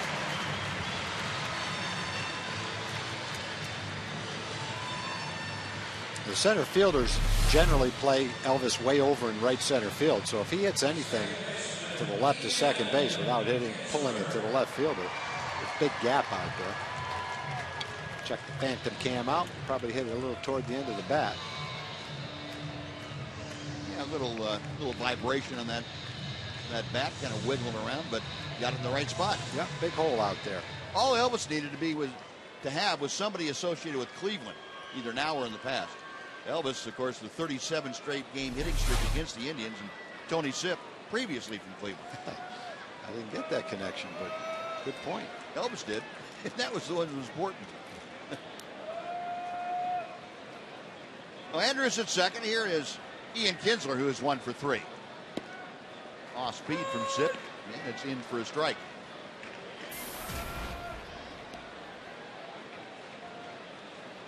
Ian with a third inning single to left field. Other than that, he has tapped back to the mound and flied to right. Rangers 9 hits tonight. They have scored 5 times, looking for maybe one more here. Pitch low. 1-1 to Kinsler. Ron Washington installed Ian Kinsler in that number 3 slot, moving him down from leadoff as the Angels series started. And it seemed like the first 2 or 3 times in a game that Ian came to the plate, it was a run-producing situation. Got to be the right spot for the right guy, and he was able to come through with some big hits. Of course, the other side of that, Leonis Martin, just on the left side of your picture there, moving into the leadoff spot, has provided some important hits for the Rangers. Way outside by Sipp, and nice backhanded stop by Goswitch. 2-1 now.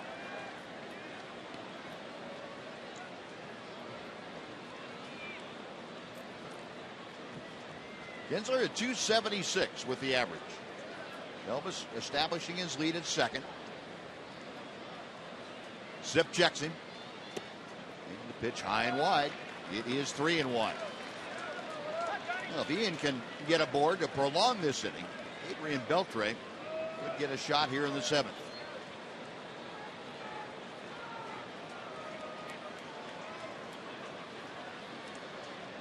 Sipp is ready. The 3-1 pitch. Ball 4. 2 on, 2 out. Adrian Beltre coming to the plate.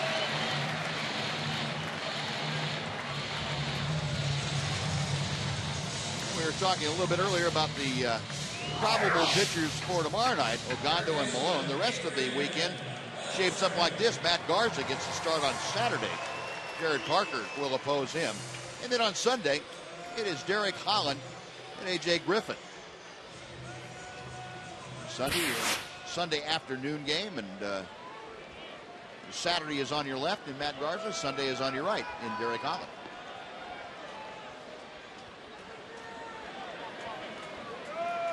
Beltre tonight 0 for 3. He has lined to left field, popped to third, and struck out. It's going to be interesting to see what happens when Matt Harrison is ready to go, Kobe Lewis is ready to go. All 5 starters are throwing the ball well right now. Martin Perez was terrific last night. That's a problem that the Rangers haven't had. I don't think they've ever had that problem in August.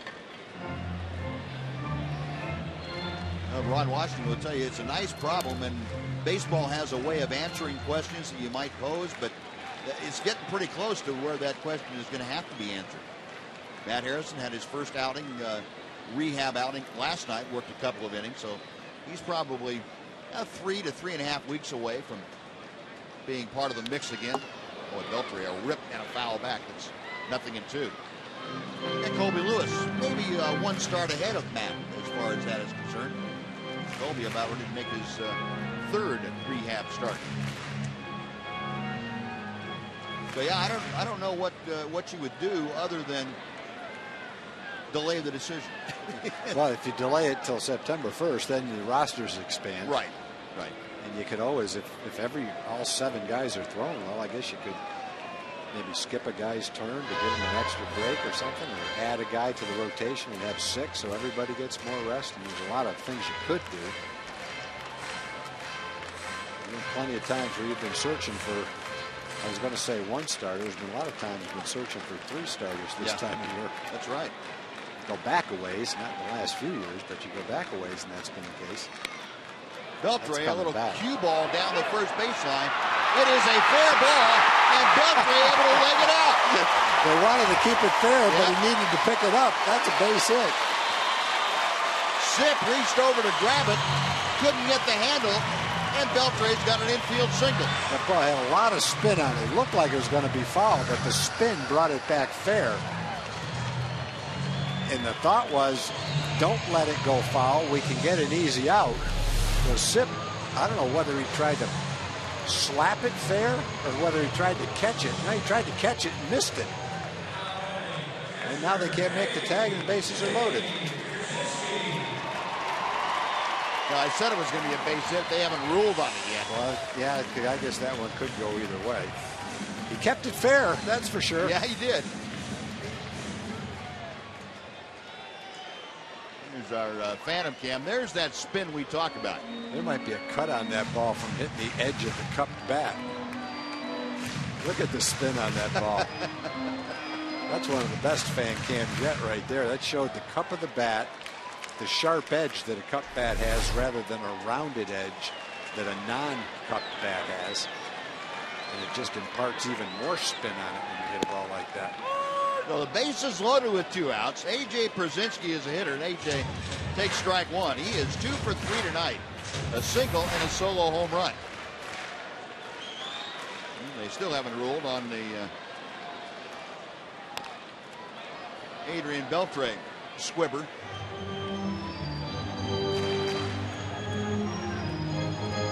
It wasn't going very fast, but it wasn't a simple play.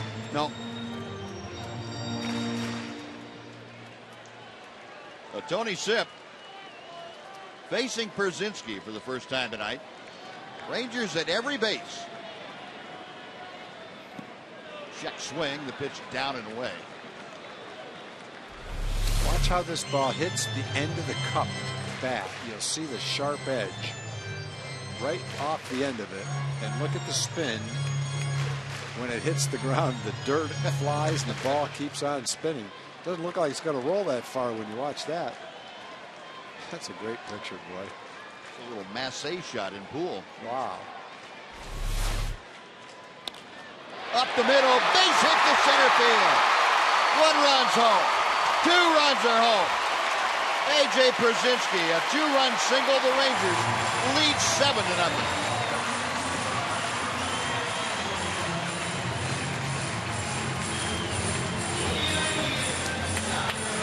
3 hits for A.J. Battling up at the plate, down 2 strikes. Made some contact and found a hole. And a little play trying to keep Beltre's ball fair. Backfired, loaded the bases. A.J. gets a pretty good pitch to hit.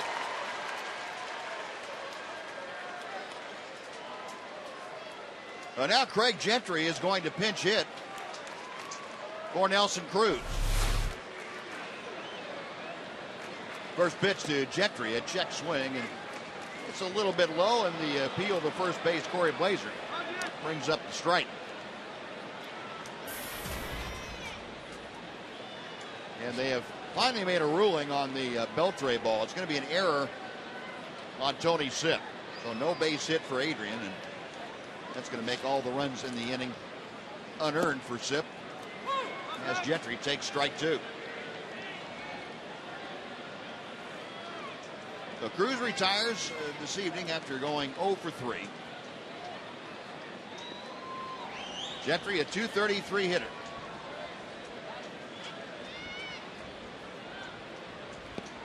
Sip back to him, and the breaking ball low.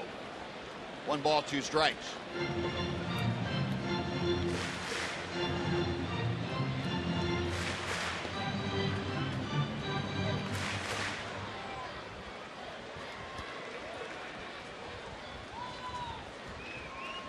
Greg back into the batter's box. He's got Beltre at second, Pierzynski at first. 2 outs, 2 runs across here in the Rangers' 7th inning. The changeup floats in high. It's 2-2. Sip's getting a workout. This is going to be his 29th pitch coming up.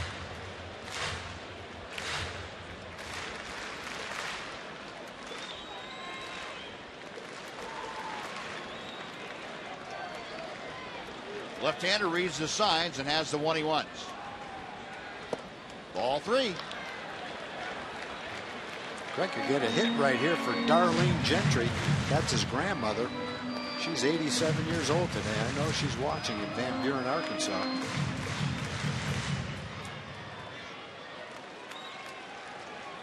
Action out in the bullpen. David Hernandez, the right-hander, loosening in support of Tony Sip. 3 balls, 2 strikes with 2 outs. Runners on the move. Payoff pitch is fouled back, and we'll try it again.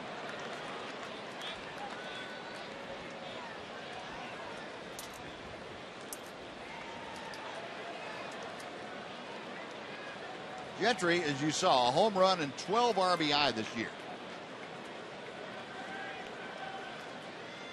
Trying to pick up Beltre and Pierzynski. They're both winding up the rubber bands. They will be off and moving again with the pitch from Tony Sip. Chopper to third. Cut off there by Chavez on across the diamond, and that will do it. But the Rangers come up with a couple of unearned runs. They have a couple of hits, an error, and a walk. They strand 2. We're going to the 8th. Rangers leading 7-0 on Fox Sports Southwest.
The Schwartz family, they may look familiar. It all started a few years ago.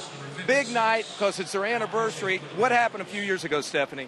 Well, I was here a few years ago taking in a Yankees game with a girlfriend, and you introduced me to him on camera. And that's Mike? Oh, yes, sir. And we dated for like 4 years, and then we got married. And here you are tonight. Well, congratulations, Progressive Bag. What an inspirational story. It happens here at the ballpark. It's all to you. Yeah, all to me. Mike, what's going through your head, big guy? Yeah, thanks for screwing my life up, pal. Appreciate it. You're kidding, I know. You got to be kidding. He is kidding, guys, I think. Matchmaker. Yep. Add that to the list of names for Noxie now. Wow, pretty good. Now Neil Kotz, left-hander coming out of the bullpen, and Yu Darvish night is finished. Well, I'd pay thousands of dollars to a service when you come out to the ballpark and find your match right here. That's right. Let's look up Noxie. Courtesy of Jim Knox. First pitch of the top of the 8th inning. Tuffy Goswich, and he has his first major league hit as he singles right back through the middle off Neil Cox. Well, congratulations. That's a huge hit for him. Again, he's spent 8 years in the minor leagues. I'm sure there's been a lot of times he wondered if he'd get this opportunity, but he got it in August, catching his first big league game, and now he's got his first big league hit. What a thrill. Tuffy Goswich aboard a leadoff single. 6 hits now for the Diamondbacks. Top of the order, Gerardo Parra, who is 0 for 3 with 3 strikeouts against Yu Darvish. Darvish struck out 14 again. That's the 4th time this year that Darvish has punched out that number. Well, if there's only been 10 that have done it 3 times, the list has to be pretty short of people that have done it 4 times.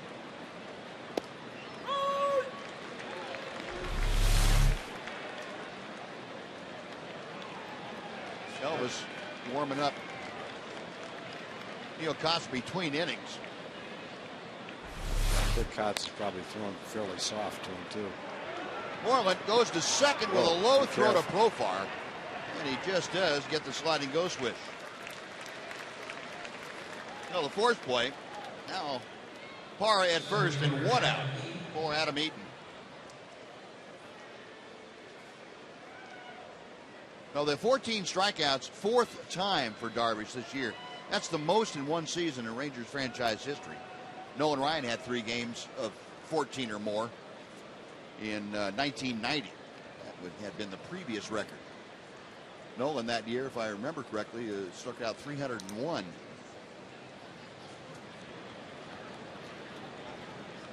Here's Adam Eaton, who is 1 for 3, and he skies to center field. Craig Gentry back near the warning track, but able to haul it in. That is out number 2 with Parra headed back to first base. Well, our AT&T Twitter poll result asked you who's the Rangers player of the month for July, and 67% of you said Adrian Beltre. Boy, what a month he had. He was among the league leaders in almost every offensive category. And Adrian hit .369 for the month. Elvis Andrus, a very solid month also, and Neil Cox, a great month out of the bullpen. But Adrian Beltre got your vote, and we'll probably find out tomorrow who the official player of the month for the Rangers is. Usually announced at the 2nd or 3rd day of the month. Defensive indifference sends Gerardo Parra down to second base. Get word that Nelly Cruz left the ball game precautionary removal because of some tightness in his left quad. You remember the other night against the Angels, he got hit by a throw as he was going to first base in that left quad, and had to come out of that ball game early. And tonight, is precautionary, taking him out to rest that a little bit. Check swing, Paul Goldschmidt. The pitch is high. It's 2-1. Goldschmidt also has struck out all 3 times up there tonight.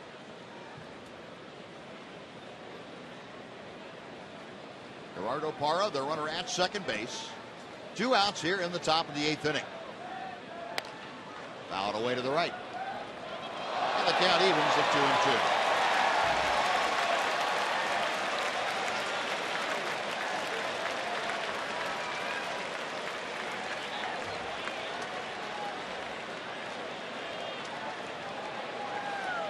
A.J. Pierzynski going through a series of signs for Neil Cox, and the left-hander, yep, we'll do that one.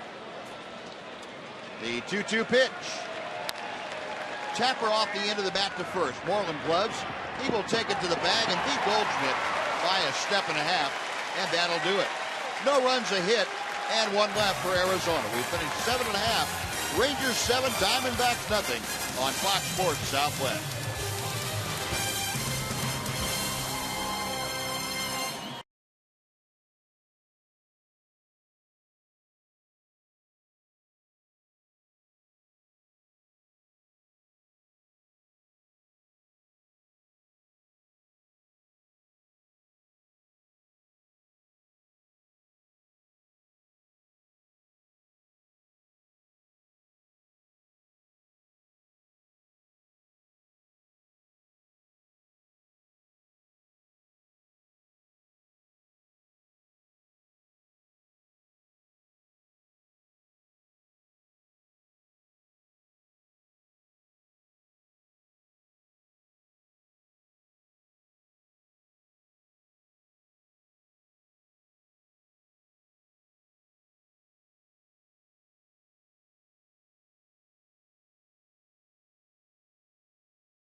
on the Diamondbacks makeup game, and we will have a post-game show presented by Esurance. We'll call it Rangers Live. John Radigan here in the Captain Morgan Club. Mark McLemore will join me. Lots of analysis, lots of fun, lots of smiles, and lots of post-game reaction from this one. We'll hear from you, Darvish. How about his fourth 14-plus strikeout game of the season? That's coming up. It's the Esurance Rangers Live post-game show immediately following the game, guys.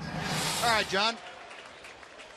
Now the Rangers with that 7-0 lead, and they go to work here in the bottom of the 8th inning, bottom third of the order to face the new pitcher, and that is David Hernandez. David Murphy, a swinging strike one. Hernandez with those numbers coming in. It's been a struggle for him this year. Pretty good reliever, not having his best year. 9 home runs. That's a problem. 46 innings. Up and in to Murph. David, 2 out of 3 tonight. David Murphy, that is. Single and a home run. He's also lined to left field, so 3 balls well struck this evening for Murphy. And he hits this one well left center field. A late start in left for Ross. That ball going to the wall. And David Murphy with a leadoff double to the opposite alley. Yeah, he drove that thing all the way to the warning track. Bounced right out of the ballpark. Single, home run, double. I don't know if he hit it that well coming off the bat, but that thing just shot out to left center field about 380 feet. Right there on the warning track. You don't see many balls in that part of the ballpark jump out of the yard. No, you don't. This ballpark doesn't give up a lot of ground rule doubles.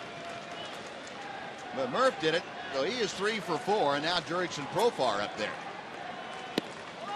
And he takes ball 1 inside.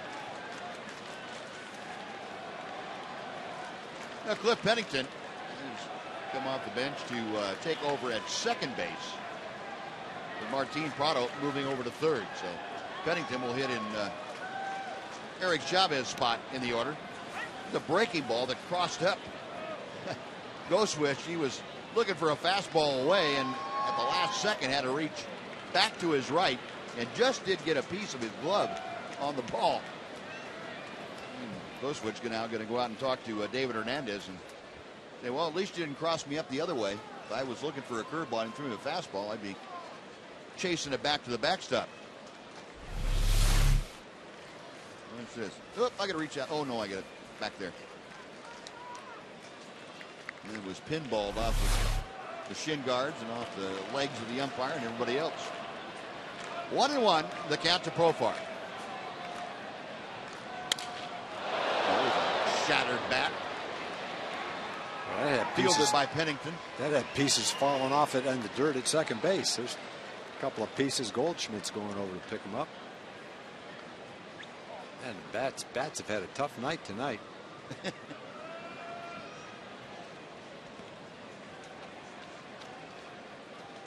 Yeah, that one sawed off pretty cleanly right there. So Profar back with some new lumber. And he's down on the count, 1 and 2 strikes.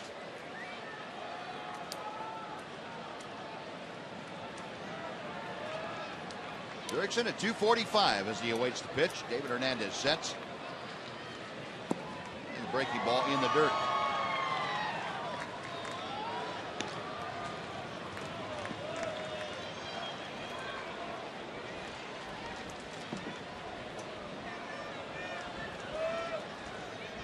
Rangers with 11 hits tonight. Have scored 7 times, 3 home runs. Got them going, and they've added on. Had 2 in the 7th after scoring 3 in the 4th inning. Single runs in the 2nd and 3rd. Meanwhile, Yu Darvish and Neil Kotz throwing up zeros for the Diamondbacks. 3-2 now to Profar. Jurickson hitting in the 8th slot. He'll be followed by Mitch Moreland.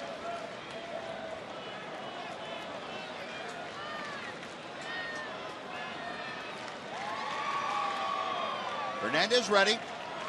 The payoff pitch. Got him swinging. Jurickson a little frustrated with that. That's out number 1. First baseman, Mitch Moreland. A Profar back to the dugout. Now here comes Mitch. Moreland steps to the plate 1 for 2. And that solo home run in the 3rd inning.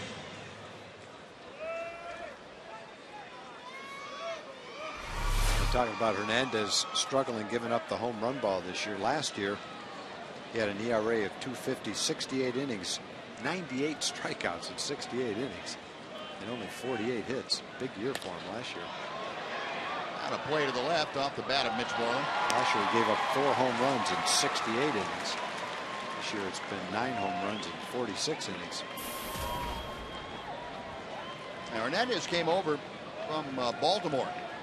That trade that sent Mark Reynolds to the Orioles. That was in the offseason before the 2011 season.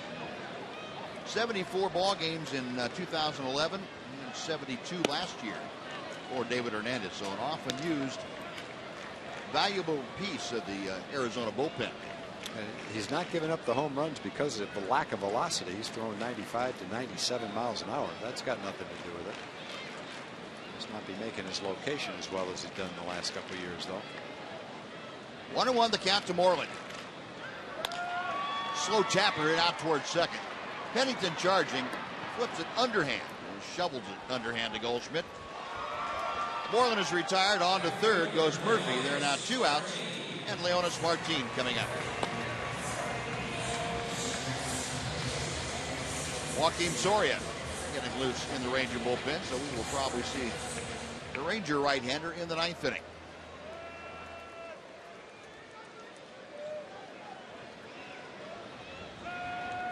Martin, a big 2-run double in the 4th inning. That was the first multi-run inning the Rangers had tonight, and Leonis capped that off.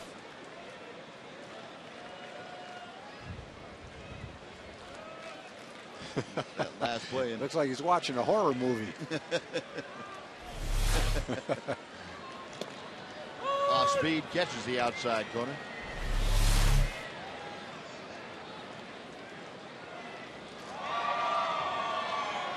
Pennington on that last play, and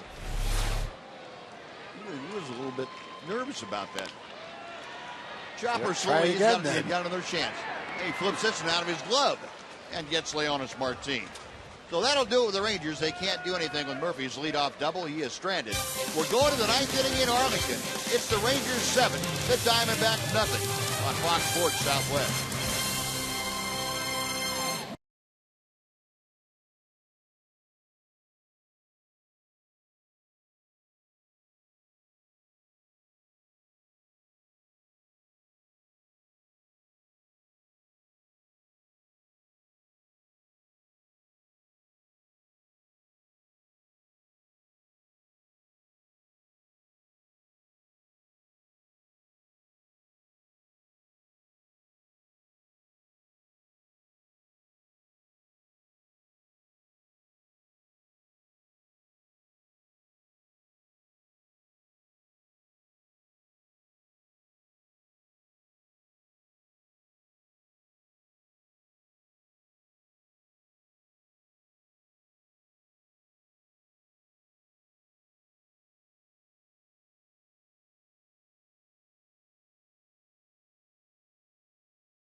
Your Texas Ford dealers.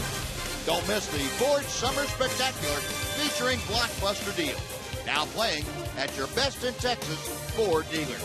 By AT&T UVerse TV. Check availability at 1-800-PIC-ATT. Rethink possible. And by Progressive. Visit Progressive.com today. The ninth inning has arrived. Joaquin Soria to the mound, and first ball swinging. Hit Pennington. In a rope that Adrian Beltre plucked right out of thin air for out number 1. What you can do about that as a hitter. Hit a line drive, but you can't guarantee where the fielder's going to be. Soria had a little bit of a rough outing his last time out. Bumped his ERA up. Walked a couple of guys in that game. That was kind of a strange outing for him. He got the first 2 outs and then had the walk and the base hit. Couldn't finish it off.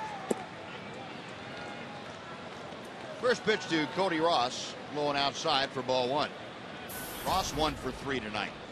He was the only Diamondback that did not strike out against Yu Darvish this evening. He lines this in the left center field. That is down for a hit. Gentry over to cut it off, and he will hold Ross to a single here in the 9th inning. And Ross swinging the bat well this evening. A 1 on, 1 out for Martin Prado. The fans, the Yu Darvish K-counter bobblehead was so popular that the Rangers are bringing it back. It'll be back here on September the 24th. Rangers play the Astros, and the first 20,000 fans will get a Yu Darvish K-counter bobblehead courtesy of AT&T. Get your tickets at TexasRangers.com, or you can go to the Rangers ballpark on September 24th to get them. Pitch outside, moving into second base on defensive indifference is Cody Ross.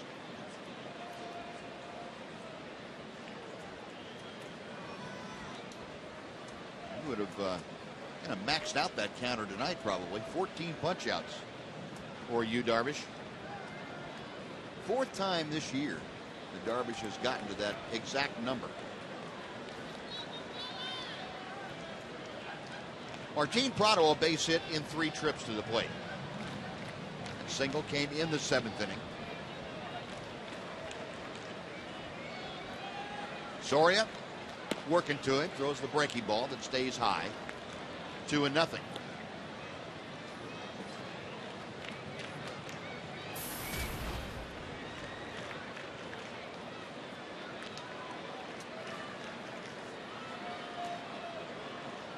Soria's next pitch.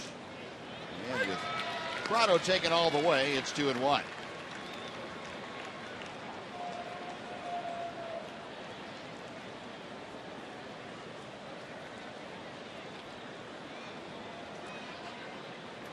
Cody Ross, the runner at second base at the bottom of your screen.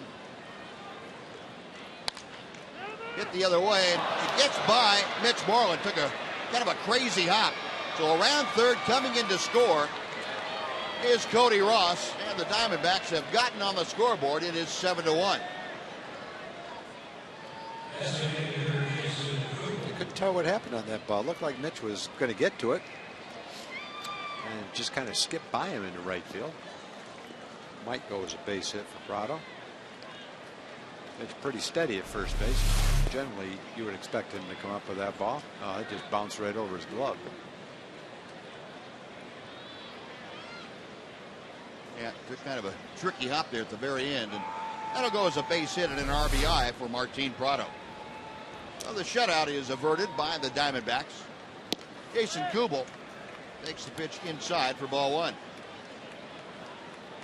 Kubel 0 for 3 tonight. A couple of strikeouts and a fly ball to left field.